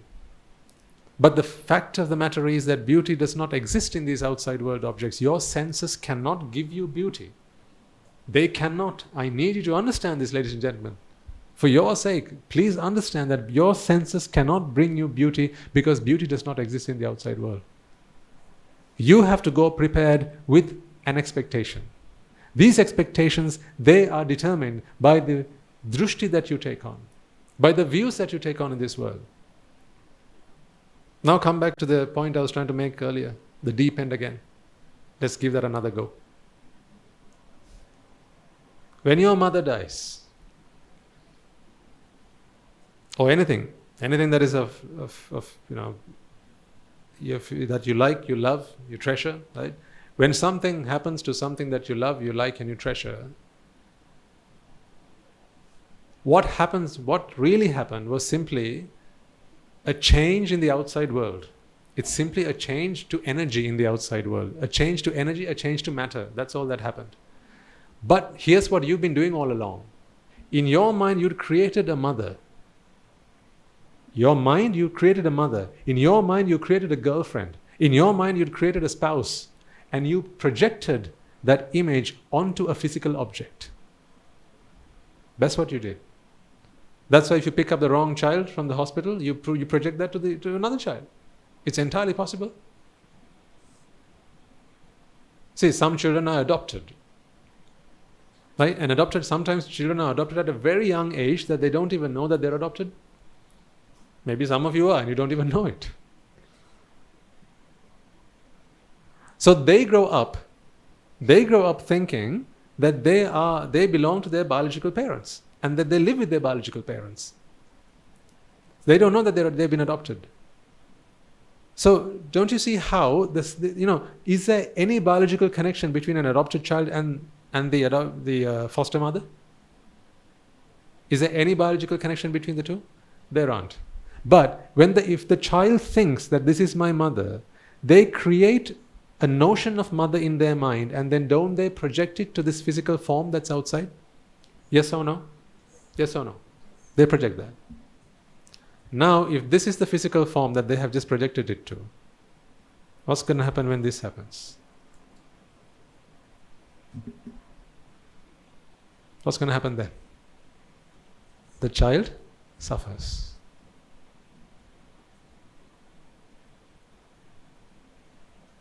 All because of a projection.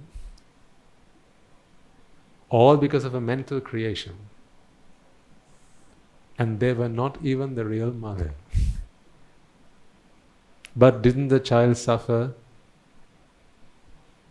just the same? So is it the death of the biological mother that causes suffering? Question time. Is it the death of a biological mother that causes suffering, or the death of the perceived mother?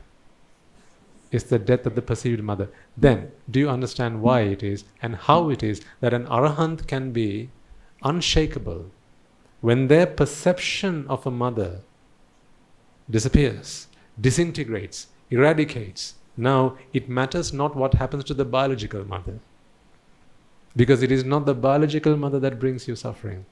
It is the perceived mother.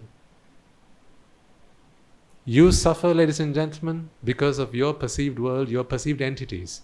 You project these perceived entities onto things. These things, they are susceptible to change. Because all there is energy.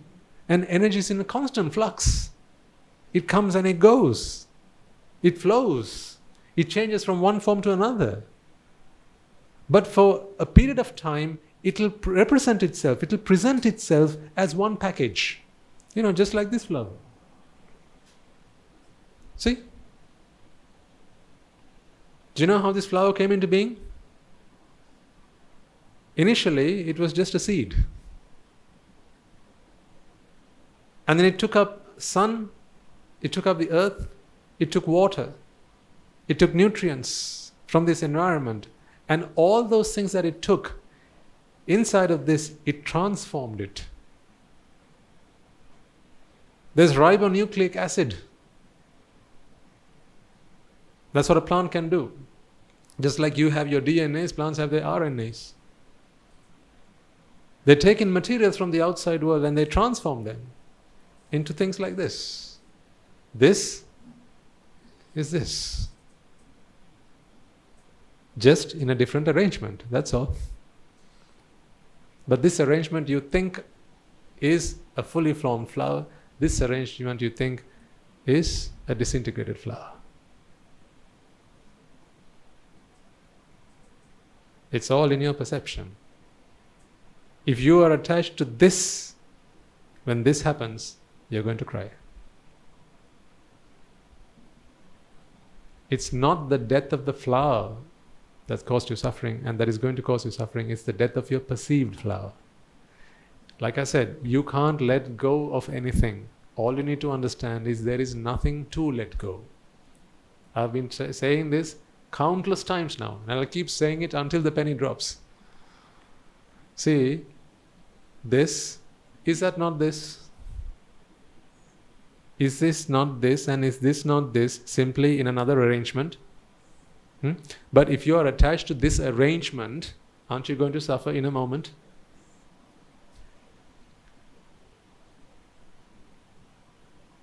So do you see, if you in your mind are attached to this fixed entity, this is not a fixed entity. If you create a fixed entity out of this, if you believe that this is one unit and this is how it's supposed to be, if you don't see this as merely an aggregation of its causes, if you don't see it merely as an aggregation of its causes, you are going to suffer when something happens to this. And it's not only when something happens to it, because that's called grief. Even when it's intact, you are still afraid. You live in fear. What if? That's why when you see your child running across the street, you're afraid. Because you have a what if going through your mind. What if this becomes that? Isn't that the feeling that goes through your mind when your child runs across the street? What if this becomes that? But isn't this that? Isn't this the same thing? It's just a different arrangement. But in your mind, you see, you don't simply see this as an arrangement. You see this as a package. This is how it's meant to be. This is a unit. This is an entity. And that entity is a creation of your perception.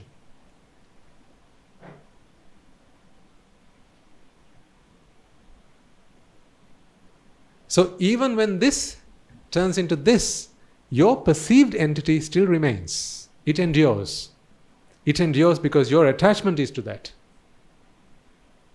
Remember, these are mental creations, ladies and gentlemen. This has nothing to do with the physical world. Try and get that on board. It has nothing to do with the physical world.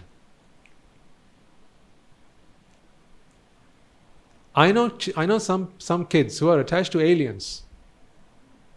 I mean, they're attached to aliens. They've never seen one. So that's what I'm saying. It just has nothing to do with the outside world. These are all creations in the mind. Just like a child can be attached to an alien that they have never seen, you are attached to your son that you have never seen. You are attached to your mother that you have never seen. I know you're going to ask me, well, oh, Swaminas, hold on. I have seen my son, I see him every day. I say, no. You have not seen your son. You think you see your son. All you're looking at is matter and energy in a particular formation. That's why they're called forms. They form. That's what they call forms. The English term for rupa is what? Form. F-O-R-M, form. Because they form. They form. They construct. They form. They come together. They aggregate. The Pali term is kaya. It's an aggregation. It's a coming together. That's all it is. A body is all it is. That's all it is, a body. A body is an aggregation. That's all you have really seen with your eyes. But in your mind, you see something more than that. You don't stop at seeing simply an aggregation of matter. You see my son. That is a creation of your mind. So when you have this mental image of a sun, which sun? S-O-N. Right? And that's what I'm talking about. When you have that mental image of a sun and now you project that onto this physical form, see, things are going to happen to the physical form. Things are going to happen to the physical form because this is simply matter and energy.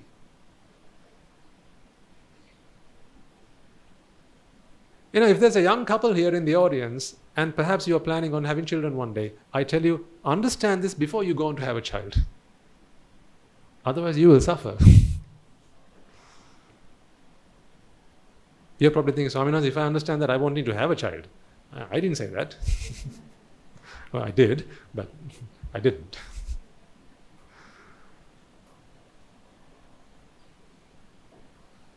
At least understand this before you have a child.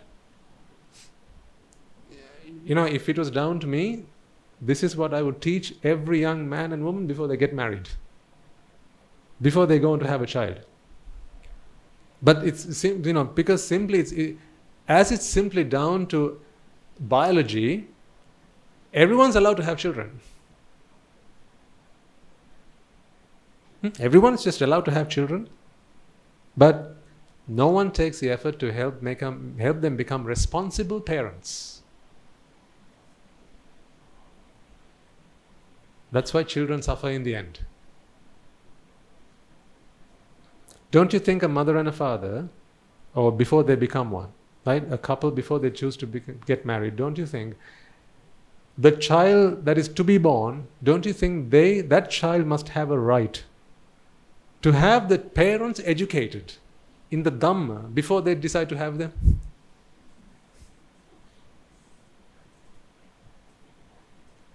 Don't you think the child to be has a right to have their parents educated in the dhamma so that they don't fight with each other before the child is born? But you're always going to fight when you see entities.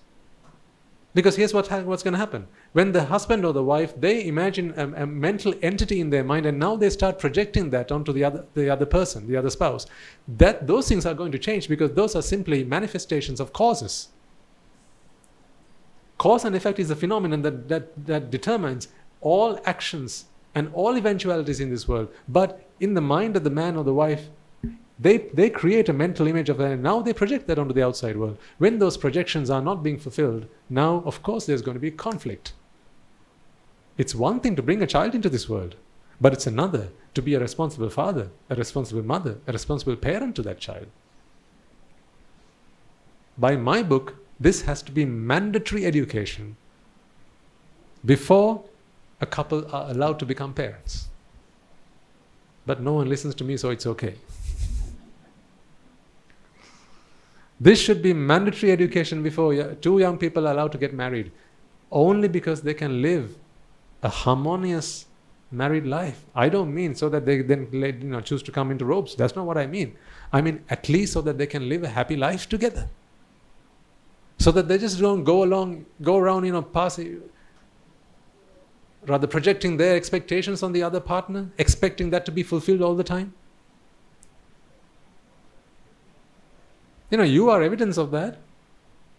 Ladies and gentlemen in the house, you are evidence of how much you have been on the receiving end of expectations that have been put to you from the other partner, and how much that has hurt you. Both man and wife. Works the same way either way. That's because they were given a school education, but they were not given an education in the Dhamma. They didn't know how to manage their expectations. If an expectation was to be had, it had to be fulfilled. Why? Because as soon as you have an expectation, you begin to suffer. That's a vexation. So that vexation has to be relieved. And the only way people know to relieve their vexation is to change the outside world object to match their expectation. That's the only way people know. Because here's what they don't know. How do I undo my expectation? That they don't know. Here's what they do know. I expect, so therefore you change. I can see all of you nodding in agreement. Yeah? You know what I'm talking about. You know exactly what I'm talking about. But, the thing is, you do to each other, so, it balances out, doesn't it? Tit for tat.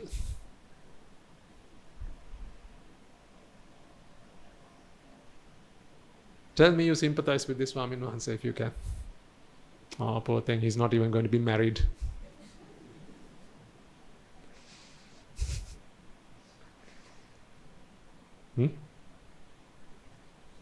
I dare you. At the end of the sermon, I dare you, come up to him and say, Swamin Wahanse, poor you.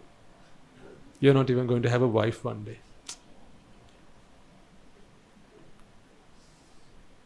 You're missing out on the good life. I dare you if you can. Come up to him and give him what you think is right. And then wait to hear what he has to tell you before you start plugging your ears. As I said, this is the truth. It's the bare truth. It's the simple truth.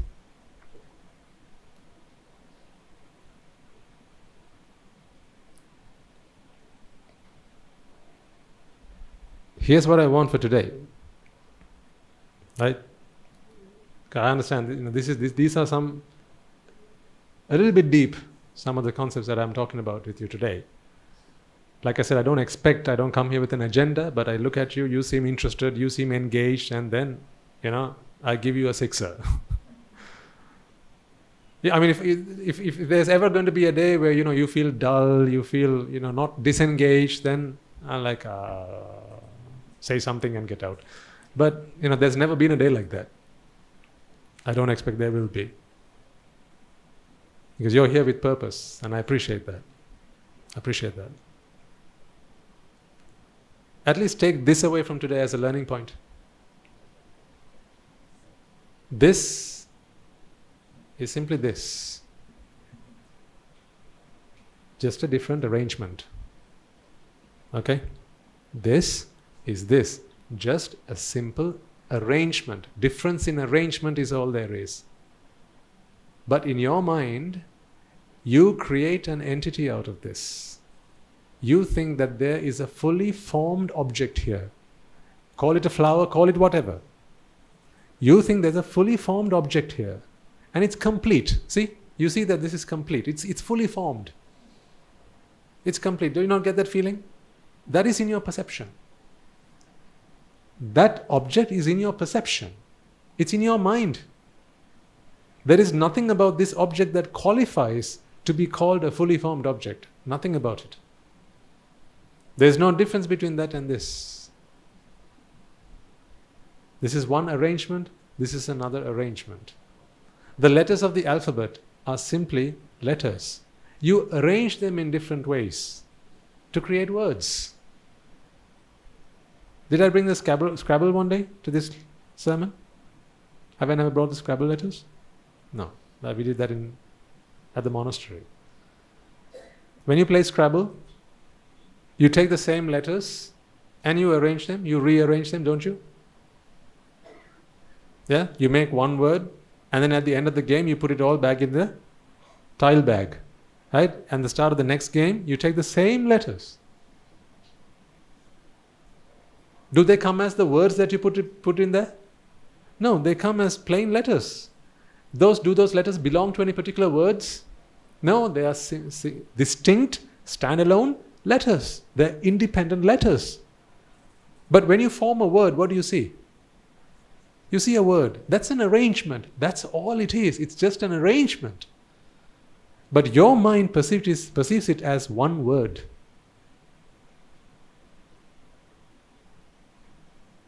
Your mind perceives it as a word. None of the letters know that. The letters are not even partaking in that activity. They're simply standing there like letters. The C, the A and the T don't know that they form a word together. The C is just a C. If you turn the C around and put it the wrong way around, do you think the C is going to complain? No, because the C doesn't know that it's now upside down. It doesn't know that. But someone does. In your perception you do. So that's why if you ever see a tile that's turned upside down, in your perception you know that that's wrong. So what you do is you take it up, you turn it around, and you fix it. In the same manner, ladies and gentlemen, when you have expectations of the outside world, you perceive these things in the outside world. Now, because I can't say you, but generally people don't know what to do about expectations and how to rid themselves of expectations. What they do is they keep changing the outside world to meet their expectations. But the thing is this, it's a never-ending business. You can never be content that way. And you know the main reason for that? Your expectation itself is a manifestation.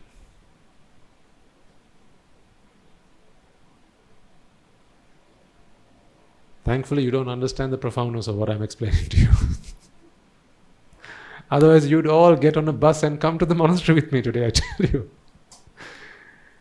Your expectation itself is not a fixed entity. It is also a product of causes that are momentary. That's why today you tell her, I like your hair short. So she goes to the barber and she cuts it. But in the meantime, you think to yourself, you know what, actually, long hair is nice. I like her to have her long hair. And then she comes home and says, surprise, I've cut my hair. And you go, oh. How did the expectation change? Do you think expectations are fixed things? No, they are also products of causes that are present in the current moment. So even your expectation in the present moment is a creation of causes. This is cause and effect in its full effect. How then can you expect the world to please you? If you keep changing your mind,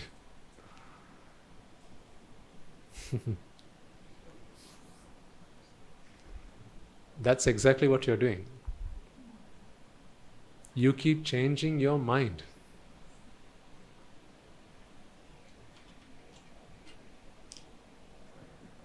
One. Here's another one. You just changed your mind. Yes. People think it's something like this. Here's the mind. Okay? Here's the mind.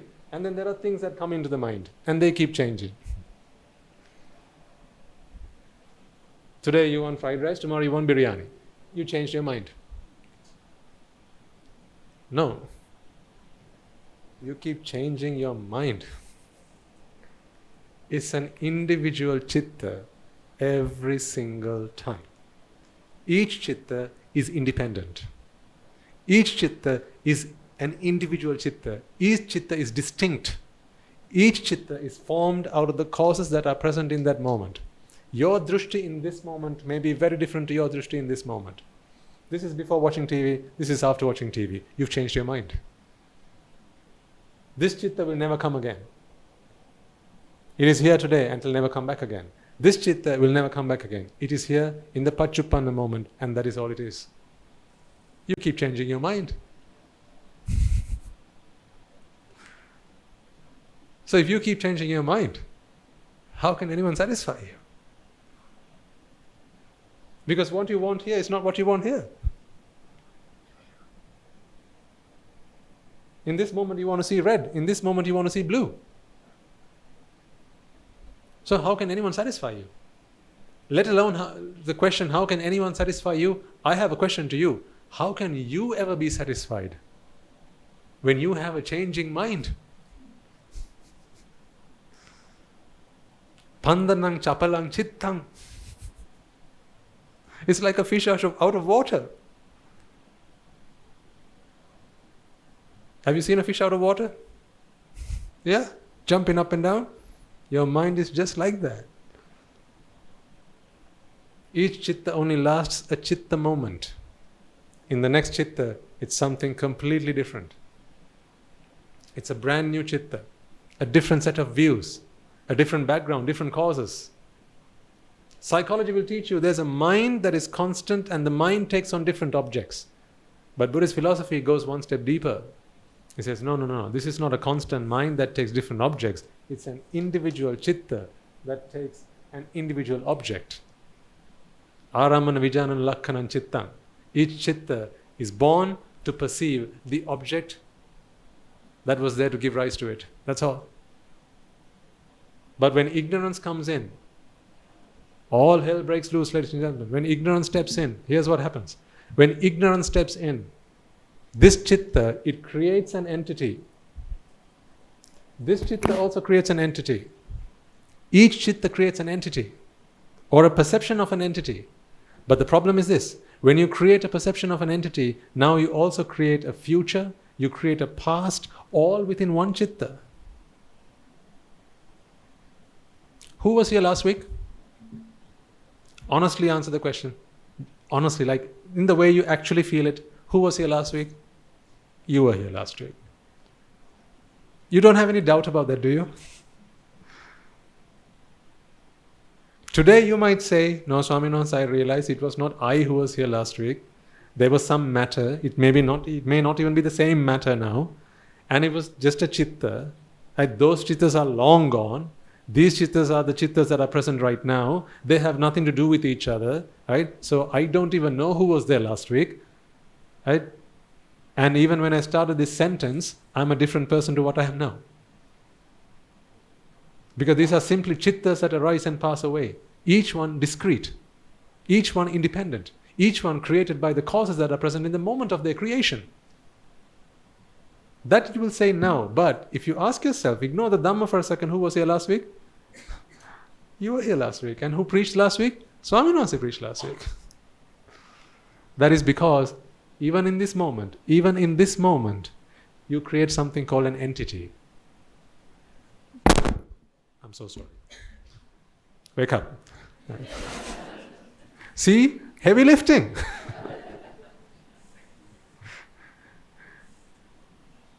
What was I going to say? When you create an entity, right, you think that it was this Swaminathan who was here last week. That is something you think right now. Right now you open your eyes and you create a chitta. In that chitta you see an object. Right? But you create an entity. The moment you create an entity, it has an existence. Because entities do what? They exist. If something exists, you have to put it on the timeline. Because how can you exist without time and space? Yeah? So these are the things that physicists study. They study time, they study space. Because of course, they're talking about existences. So now you have an entity that has to exist, and they exist on the axis of time. So therefore, now you go back to memory. And from memory you bring back a picture that resembles this, more or less. And then you say, yes, Swaminatha was here last week. And so was I. These are all creations in the present moment. You create your timeline in the present moment. You did that in the previous chitta also. You did that in the chitta before that also. These are not all the same timelines. These are all individual timelines. Ladies and gentlemen, you don't realize how difficult it is to live. You think the life that you live is difficult, right? You know, the paying the bills, looking after the children, cooking, cleaning, dishwashing and all that. Do you realize how much your mind has to work just to give meaning to your existence because you think that things exist? It has to create this whole universe. I'll give you one simple evidence just to prove to you that this time is a creation of your mind. Give me a show of hands if you've ever experienced a deja vu. You may not know what it is called, so I'll explain to you what a deja vu is in a moment. But if you know what it is, just give me a show of hands. A deja vu. All right, that's good. About half the room. A deja vu is basically when you, in the present moment, feel like you've been through this situation before, but you know that it cannot be true. It's like, we've been here before, haven't we? You and I, just like this, Swaminatha was here, this lady was here, we've been through this before. Have you not experienced that? Yeah, that's a deja vu. When you have these deja vu moments, right, that's a glitch in the system. When you have a deja vu moment, don't you honestly feel that this is a moment from the past? You know that, you honestly feel, you perceive that this is a moment from the past. But don't you know that such a thing has never happened in the past? Thankfully you know that. So what you know conflicts with what you perceive. That is why you feel this mismatch. But if I ask you to think about something that actually happened yesterday, you have no problem. You don't feel that conflict. But when you have a deja vu moment, now you have a conflict. Because for that split second, you feel like, wait, I just perceived like we've been through this before, but it couldn't have because this is the first time I'm meeting this person. This set of circumstances could never have happened before. Right? But what's going on is this in a deja vu. You're perceiving what's here right now. That's all that's going on. You're simply perceiving what your eyes are seeing. But in your mind, you're creating time. You're creating time, and the creation of time there has a bit of a glitch. And because of that glitch, rather than perceiving the present moment, you're perceiving the past. Instead of perceiving the present, you're perceiving the past. So therefore, these two things together, what two things together? What your eyes are seeing and what your mind is creating as a past, and a notion of the past. These two things put together, this is the glitch. Now you feel, hang on, this happened in the past.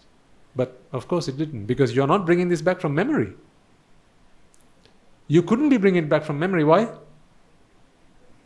You've not been through that before, so it cannot be in your memory. This is happening for the first time. But in your mind, you create a notion of the past. So what does that tell you about the mind? Or what does that tell you about time then? It's a creation of the mind. This sense that you have that you did something yesterday,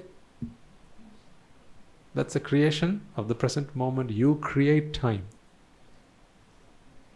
You create that time. This notion that you're going to do something after you get home today, that's also a creation of the mind. Why does the mind create that? Because the mind creates entities. You see, you exist, don't you? Ignore the Dhamma for a second and answer this question. You exist, don't you? Yeah. So if you exist, you have to have a past, you have to have a future, and you are in the present. But that's a big fat lie. You don't exist. Existence as you know does not exist. All there is in the present moment, there is matter, there's energy. These are all manifestations of the causes that are present in the current moment. Please do understand that this is not the past of this or the future of this. Once again, this is not the future of this. But I can break this now. And then you'll think, see, Swaminathan, this was the past and this is the future. No. This is not the past of this. This is not the future of this. This is simply an arrangement right now. This is another arrangement right now. All there are arrangements in the present moment. This has no future. This has no past. All there is the Paccuppanna arrangement. That's all there is. If that is so, who are you? How old are you then?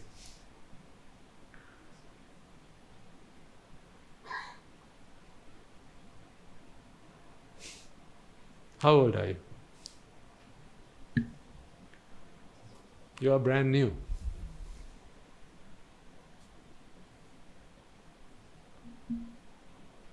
So that you can go back home feeling very young, rejuvenated.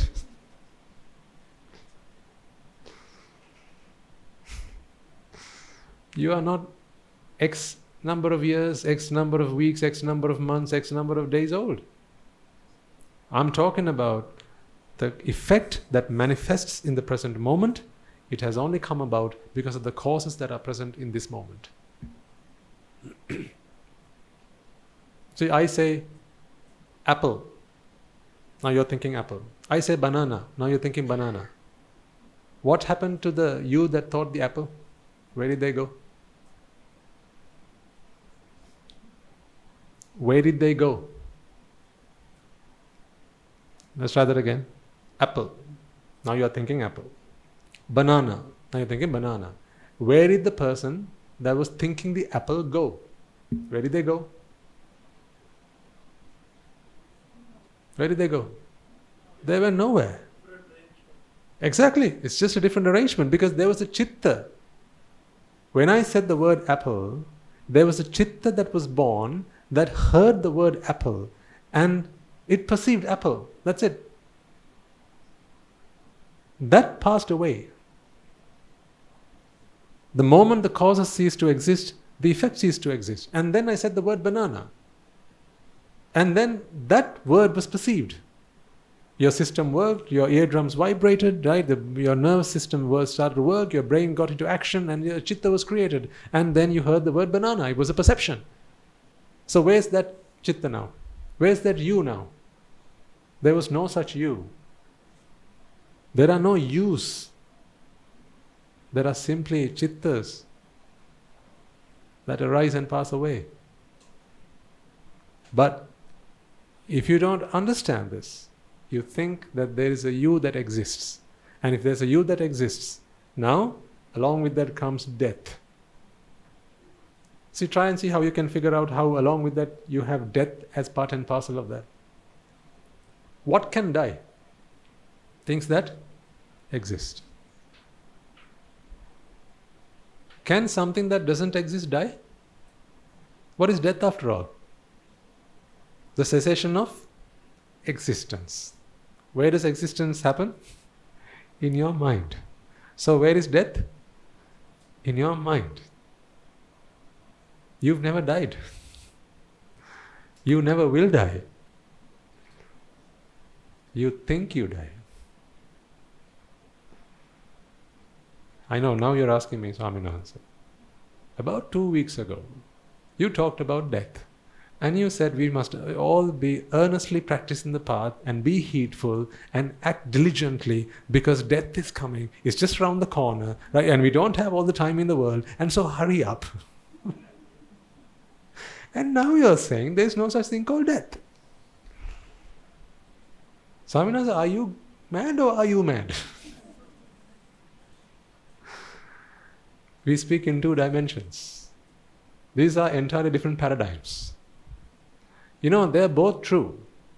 One's a conventional truth. The other's an absolute truth. But they're both true. This is a fan. and it's not one at the same time. In the conventional sense, this is a fan. In the absolute sense, it is not a fan. It is merely arrangement of matter. If I split this in half, the conventional truth people will perceive that the fan is now broken and I have half a fan in my hand. But the people who have seen the absolute truth, they will not perceive such a thing. A fan has to be created in your mind before it can be broken. Other than that, it is simply matter. In one place, it's in another place. That's it. See, take this leaf for instance. You think this leaf is intact. If I could place these two parts together, right, with no distance between the peripheral layer of cells and as close as they were before I tore it, right? What difference is there? Once again, if I could put these pieces back, hold these pieces back together, okay, and bring them close back together and keep them as close as they were before I tore it, because there's a border of cells here and there's another line of cells here, right? If I can bring them back together and keep them just hand in hand, adjacent to each other, just like they were before I tore it, what do I have in my hand now? Is it two parts of a leaf? But don't you perceive that it is torn now? See, conventionally, it is a torn leaf. In absolute terms, it is not. This is just matter. There was no leaf to be torn. It was just matter. When you perceive this as an object, now you perceive death. You perceive decay. See? Decay. If you leave it till tomorrow, you'll perceive old age.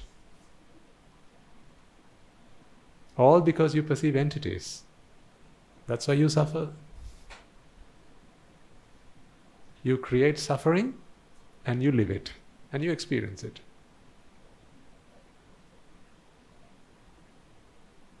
Now if the Dhamma can help you to stop thinking like that, don't you feel that if I can do it, you can do it? Is there anything more for you to do other than understanding the Dhamma? You know, we've been talking now, started at around 8:30, 9:30, 10:30, almost 11:30, but almost 3 hours now. Have you understood nothing from today? You've understood something, right? You've all understood something. Most of you may have understood pretty much all of it. Others might have understood some of it. Others will be, in between, right? But you've all understood something. And does that something at least not tell you that these entities are perceived in your mind? That there are no such things called fixed things in this world. There's merely arrangements of matter and energy. But in our minds we create these entities and then we project them onto the outside world. And here's what we do next. We expect them to conform to the expectations that we have for the entities that we have created in our own minds. And then of course, once you have expectations, you have disappointments. When you are disappointed, you grieve. That is called sorrow. When you have the expectation waiting for it to be fulfilled, you live in fear. Because what if will always be with you. That's why the Buddha says, Tanhaya jayati soko, tanhaya jayati bhaya. Tanhaya vipamuttasya natti soko kuto bhaya. When there is tanha, which is attachment, there's always an expectation. So please don't think that to have expectations is a good thing. Because some come up and ask, sometimes people come up and ask, Swaminatha, but if we didn't have any expectations, how would we live? Would life be livable without expectations? Yes, you can live. To live, all you need is a chitta to arise and pass away. You don't need an expectation-bound chitta. You just need a chitta. Put an object in front of you, a chitta arises. Put a sound in front of you, a chitta arises. Open your 5 senses and a chitta arises. That's all you need to live. You don't need expectations to live. You only need expectations to suffer.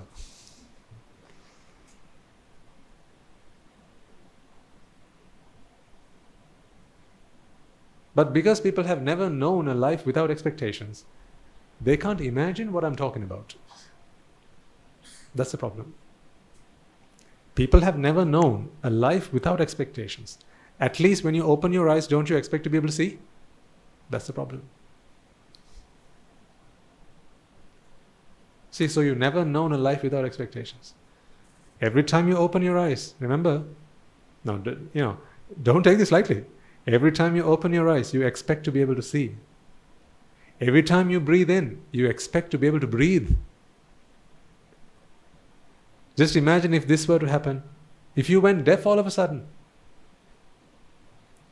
What if all of a sudden?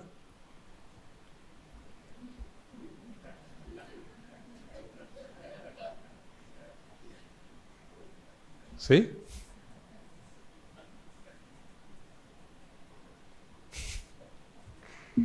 What if that happened all of a sudden? Were you not expecting to hear the rest of that sentence?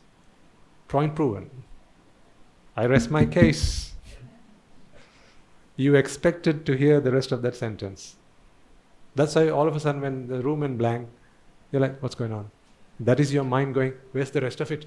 Come on, where's the rest of it? See how vexed your mind is? Now just imagine what an arahant must be like. You think your problems are trying to pay the bills.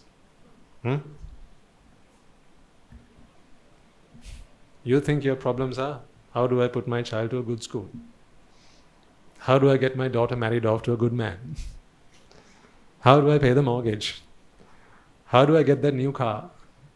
How do I get that loan? How do I pay off my credit cards? You think these are the problems in life. You haven't even begun.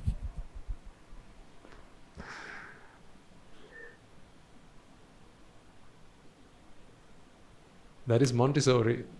I'm talking about university.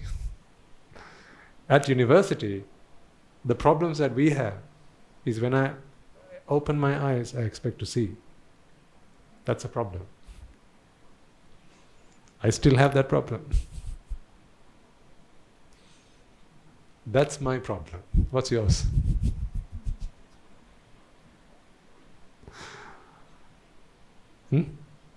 My problem, sir, is that when I open my eyes, I expect to be able to see. I have a problem with that.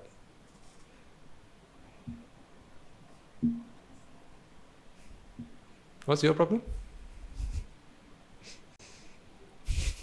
Inflation. Gas prices going up?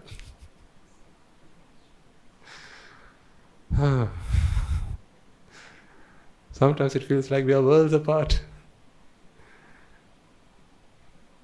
But that's okay. Have faith. If I can do it, you can do it. If Swaminasa can do it, I can do it. I'm trying to introduce you to a different kind of problem. And that problem is what the Buddha preached in his first sermon. Idam dukkham pubbhe ananusutesu dhammesu chakkung udapadi jnanang udapadi vijja udapadi aloko udapadi. That's the problem that he discovered. The ultimate problem. The most fundamental problem. All other problems stem from that problem. That's why I am today digging at the roots. You are climbing up the tree. Pruning the branches. When are you going to get down to the root of the tree? I have the tools you need. I have the crowbar. I have the shovel. I have the namati. All we have to do is uproot this. We have to dig it at the roots and topple the tree. But you are too busy climbing up the tree, plucking the fruits. You think by pruning the branches, one day the tree will die. It won't, dear mothers and fathers, it won't.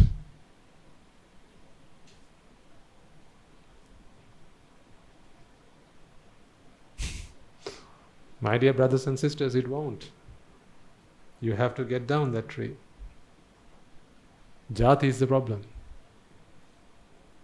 Dukkha is the problem. Not the mundane dukkha that you know of. The dukkha that the Buddha discovered. That's the problem. This creation of an entity, that is dukkha. Creation of an existence, that is dukkha. Because then you can't help a future and a past from being created. You imagine this in your world. See, don't you live in fear of tomorrow? What if tomorrow never comes? That's one problem. And what about when it does come? That's the other problem. See? You always live in fear of tomorrow. But you have no choice but to wait till tomorrow. It's a trap, don't you think? When you have no choice but to face the problem, but you don't like the problem either, and you have nothing to do about the problem. I mean, that's a real trap. You cannot do anything about tomorrow coming your way, but when it does come, you don't know what to do about it. See? It's the ultimate trap. I like to call it the perfect trap. That's why you need the perfect one to come around, to come about and show you that there's a bit of a loophole. He comes and fights the loophole. He says, earn merits and engage in kusal. With these two things, refrain from unmeritorious deeds, engage in meritorious deeds, engage in cleansing your mind from defilements. And once you do that, you will find the loophole out of this trap. Sabba papa sakarana. Kusala supasampada sachitta pariyodapana. And that is the Buddha Sasana. The Buddha Sasana is your way out of this perfect trap. So do continue to earn as much merits as you possibly can. Someone told me last week that this is apparently the 49th sermon. 49? I didn't know we'd done 49 sermons. So the week after we'll have the 50th. Is it this next week? 50th. So I've been preaching to you 50 times. What have you been doing?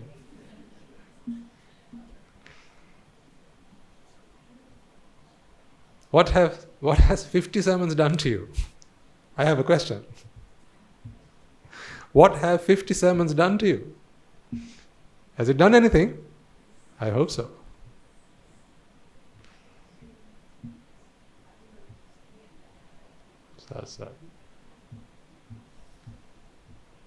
I hope so. Okay. You're writing about it. But I want you to see the end of this. This is not just a get-together. Right? Because you do that all the time. Right? As a community you get together, as a family you get together, as lions you get together, as tigers you get together, as sheep you whatever you get together. You get together. As alumni you get together. All schools, all boys, all girls, you get together. All colleagues of yours, they get together. Rotarians, they get together. Interactors, they get together, right? You have your various get-togethers. Family get-togethers, Christmas do's and all sorts. So this is not another get-together. This is not to get together.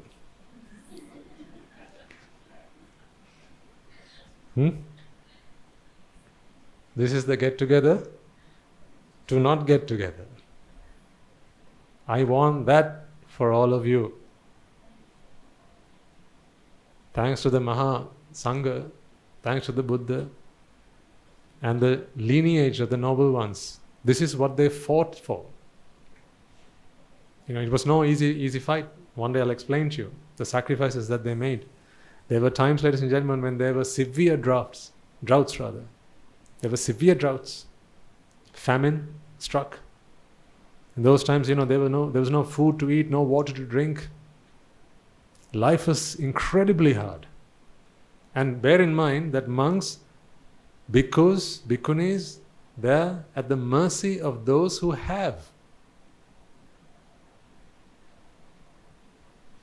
If the monks in the day, if they didn't have anything to eat, they couldn't go and do some trade and earn something. They couldn't go and sell something they had in exchange, because what do they have to sell? They have nothing to sell. So they were at the mercy of devotees. So when the devotees don't have, what do the monks have? When the devotees don't have, what do the monks have? Nothing. But our lineage of the bhikkhus, there were times where they had absolutely nothing. And they knew that, these devotees, these villages, they have nothing. So therefore, let's not go on alms round. Let's not bother them.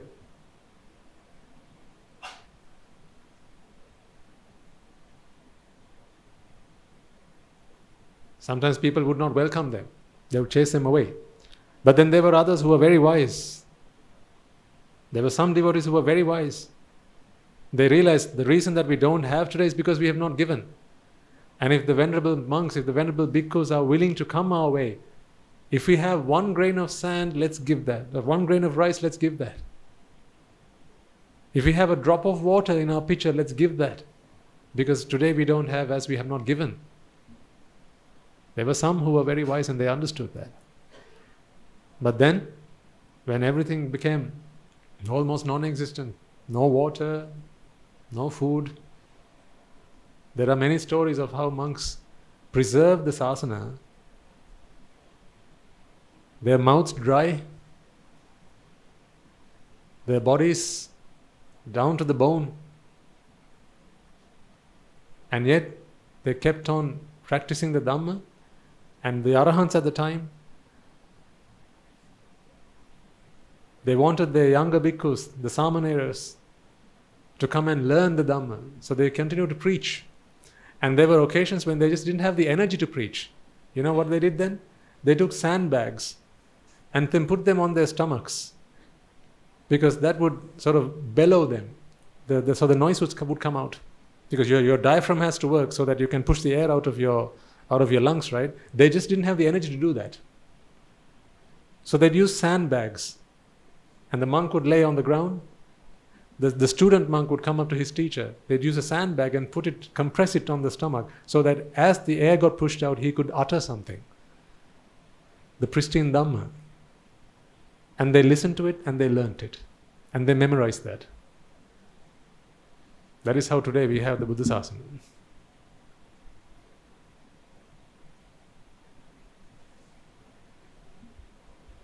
That is why with every cell in my body, I'm indebted to the Buddha Sasana. With every cell in my body. Today, the bliss that I enjoy, I talked to you a moment ago at the start, I have been through what you're going through right now. The fear, the worry, the grief, all that. Today, I'm free from that because of the Buddha Sasana. And I know this is what they treasured. This is what they passed down through the noble lineage, all the way down to us. That is why, ladies and gentlemen, even today, when we do a merit transfer, we transfer these merits to any of those bhikkhus and bhikkhunis, upasakas and upasikas, who since time immemorial have protected the Sambuddha Sasana by handing it down, word to word, mouth to mouth. They've passed it down to us. The only medicine there is to mental suffering. The only medicine there is. You can't buy this from a pharmacy. You can't. This has to come through the Buddha. And it has to pass to the generation of the noble lineage. That's why I say, in an era where we have it at our disposal. That's why I invite you and I encourage you all. Do whatever you can in your power to take this Dhamma and make it yours and fight for your freedom. This chance may never come to you again. This is not 1 in a million. This is not 1 in a billion. This is 1 in a I don't know what. It's not something we come across every day. If we did, you and I wouldn't be here today. Yes? There you go. Point proven. If you come across this every day, you and I wouldn't be here today, right? But for how long have you come through in samsara and you are still here? Just imagine how difficult it must be to come across this teaching. How much merits must one need to come across this teaching? How blessed one must be to come across this teaching? That's why I always appeal to you. For those who still have youthfulness within you, for those who still have energy within you, strive. Ask yourselves if you are doing enough. I think each and every one of you can do a little bit more. I know I'm speaking on your behalf, but I think each and every one of you can do a little bit more. Some of you can do a lot more. But for some reason you're hesitant. But then one day the opportunity will pass. And then all there will be left is regret. Remember, regret stings. It stings forever. If you are unkind to your wife who left you, today you remember that. And you regret, and that's all you have.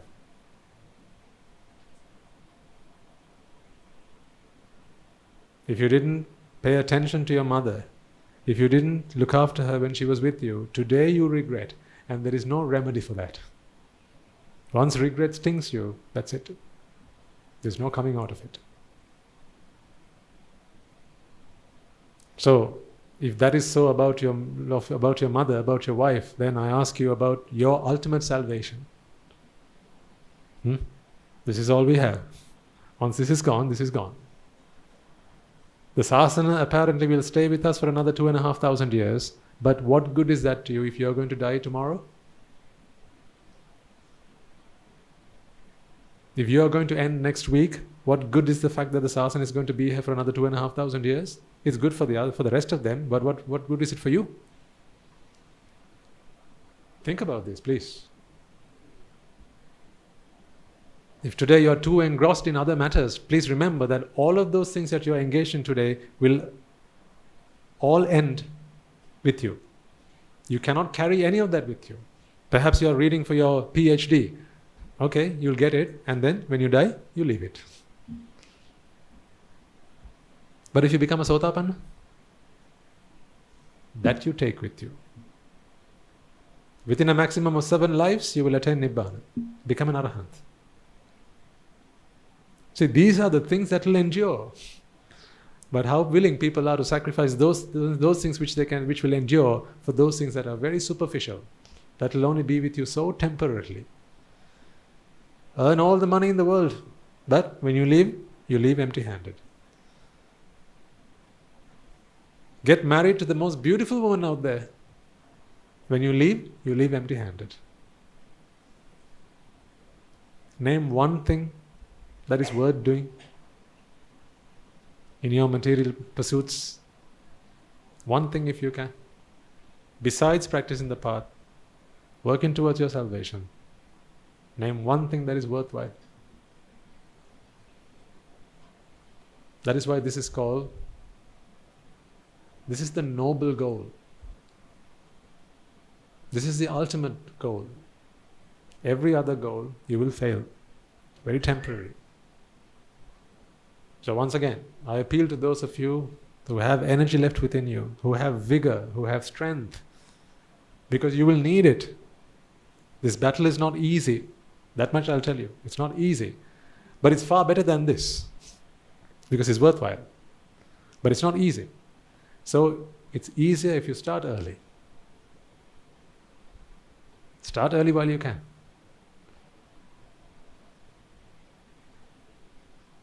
And the Mahasangha is here to provide for you, to help you, to support you. There are only about 25,000 monks or something in Sri Lanka. And every day they are disrobing. They're disrobing like it's going out of business. Every day disrobing. And that's why every time we go to Malvatta for our high ordination, the venerable monks over there, the Mahanayaka Theras, they are gobsmacked to see how come we have so many monks. This year also we have 20 Samanera monks who we are presenting for the high ordination, which may be about 1/10 of all of the monks who come to Malvatta for the high ordination. That is not a miracle of our monastery. It's not. It's a miracle of the Dhamma. Wherever the Dhamma exists, people will ordain. People will come into the sasana. Where the Dhamma prevails, the truth prevails. People are all truth seekers. We are all truth seekers. Once you see the truth, you will come to the light. You will. You just need to see the truth. So it doesn't surprise me that people are disrobing every other day. It doesn't surprise me. Because they came looking for the truth, couldn't find it. Well, better disrobe than do something you're not supposed to do. In robes. The fact of the matter is, you have it at your doorstep. Please think wisely and make a decision on your behalf. All of this is for you, ladies and gentlemen. All of it is for you. Whether you do it, it's yours. If you don't do it, it's still yours. I get my merits anyway by going and doing this sermon. Right? It's like when you cook alms for the monks, whether they eat it or not, have you not earned the merits? Because merits is not in the food or how much of it is eaten, right? It's in the intention. My intention is for all of you to attain Nibbāna. Thereby, I have already earned my merits. So what I need to do, I have done. Now the ball is in your court.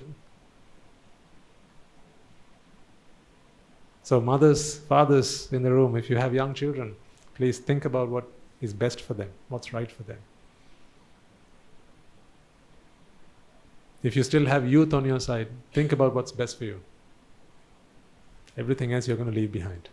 Everything you're going to leave behind. So much so that what you have today was once your father's. I rest my case. Yes? What you have today was once your father's. He went, he left. And what was his was once his father's, your grandfather's. He went, he left. What he left, you took over. What you leave, the next one will take over. You will leave empty-handed. What do you do for yourselves? Earn something that you can take with you, is what I'm saying. I have a brief announcement to make. We have Vesak coming up, which is going to be on a Thursday. So, as you'd expect, at the monastery we have a very special Sambuddha Puja. We call it our family Sambuddha Puja because all of our devotees, all of the monks, anagarikas, and all of the residents at the monastery, we all join one big perahara as we bring something to offer the Supreme One. And you all have an opportunity to take part in that. What you have to do is simply to turn up on the day. That alone is enough. Even if you just turn up on the day, you can take part in the proceedings of the day. But if you wish to join that perahara, then for each family, so not one per person, but one per family. Because if you bring one per person, we won't have enough room. I think last time also we had around 600 or so. But because it's only one day of the week, one day of the year, so we give everyone the opportunity to do that. So if one per family, you can make something at home. Like what you bring on Sunday mornings to offer Swami Nuhanse. Make something at home. Get everyone involved in that. That's what you need to do. It doesn't need to be something extra special. Something really simple. If all you can bring is a carrot sliced, that's perfectly fine. But just make sure that everyone at home slices the carrot. Because it has to be a family thing. What you don't realize is you have all come on this journey together. And now you are at the door of Nibbana. Chances are each and every one of you in the family has some right to walk through that door. It is down to you to try and pave the path for them.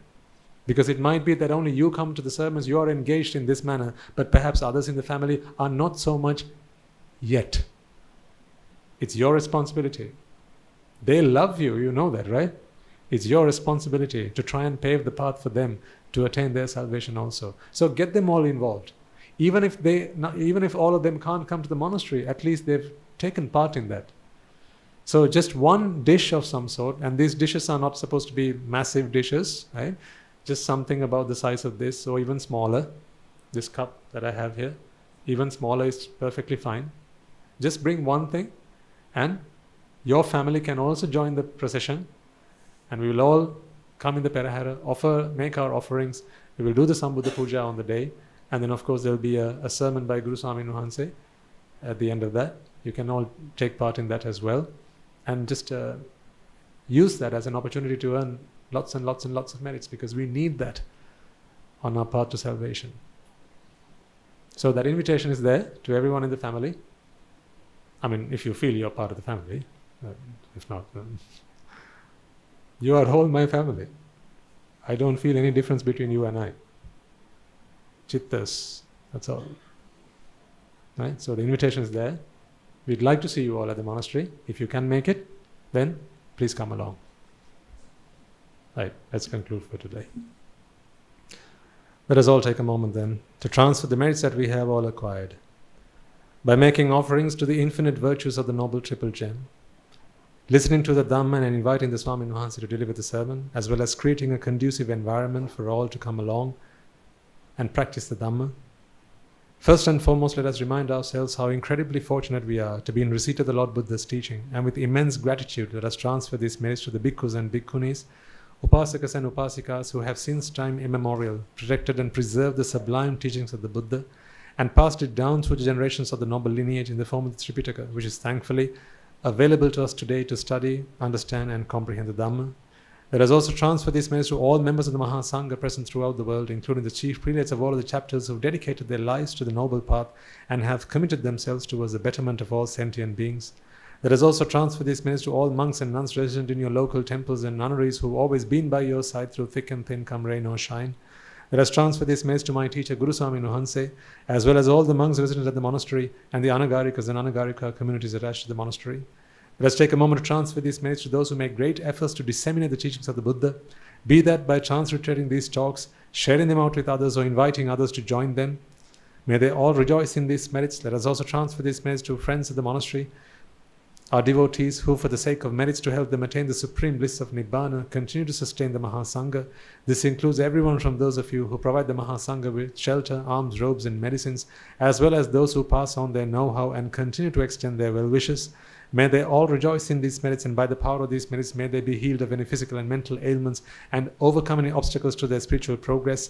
May they abstain from the unmeritorious deeds, fulfill the meritorious deeds, fulfill the noble eightfold path, and may they all attain the supreme bliss of Nibbana. Sadhu, sadhu, sadhu. Let us also take a moment to transfer these merits to our mothers and fathers, brothers and sisters, husbands and wives, grandparents, uncles, aunts, cousins, nephews and nieces, our friends and our acquaintances, our employers and our employees,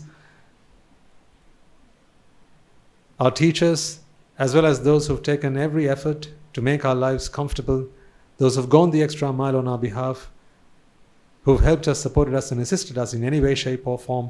May they all rejoice in these merits, and by the power of these merits may they also be healed of any physical and mental ailments and overcome any obstacles to their spiritual progress.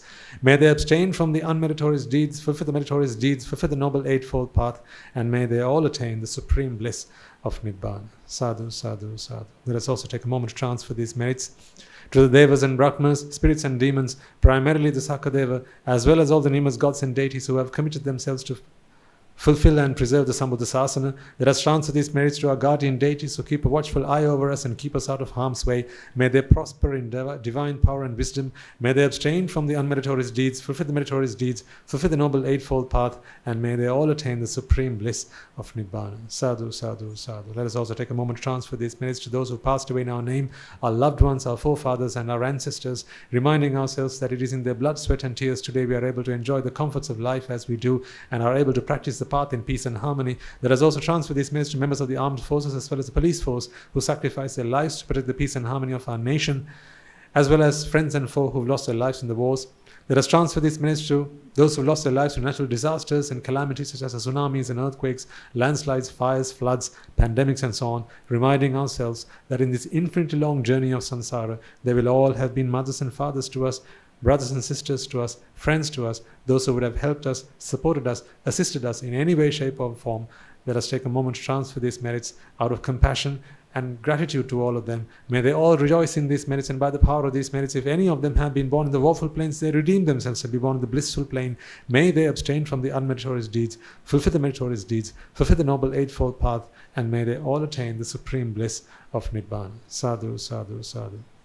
And finally, may by the power and blessings of all the merits we have acquired throughout the day, we be able to witness the advent of many hundreds of thousands of Arahants on this blessed land. And finally, may you and I, and everyone who's helped make this program a success, become a Rahatan Vahanse or an Arahattaranin Vahanse in this life itself and in the era of the Gautama Supreme Buddha itself. Sadhu, sadhu, sadhu. May the blessings of the Noble Triple Gem be with you all. The members of the Mahasangha will transfer the blessings to you.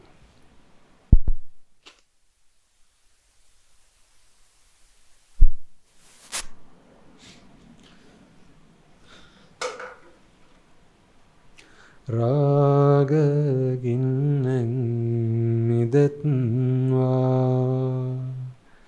Dveshagiriya Nidatva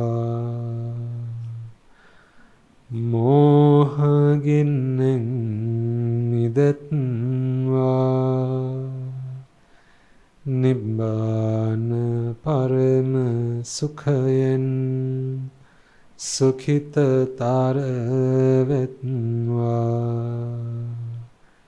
Nibbāna Parama Sukhayan Sukhita Taravetva Mamada Siyalu Loka Siyalu Satvayo Nibbāna Parama Sukhayan Sukhita Taravetva Nibbāna Parama Sukhayan Sukhita Taravetva Nibbāna Parama Sukhayan Sukhita Taravetva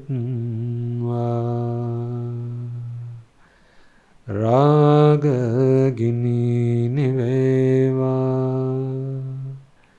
Dveshagiriya Niveva Mohagiriya Niveva Nivan Sapa Labeva Nivan Sapa Labeva Nivan Sapa Labeva Tunuruwange Suvisi Ananta Mahaguna Belen Silu Loka Silu Satyoma Nibbāna Parama Sukhayan Sukhita Taravetva Sadhu, sadhu, sadhu.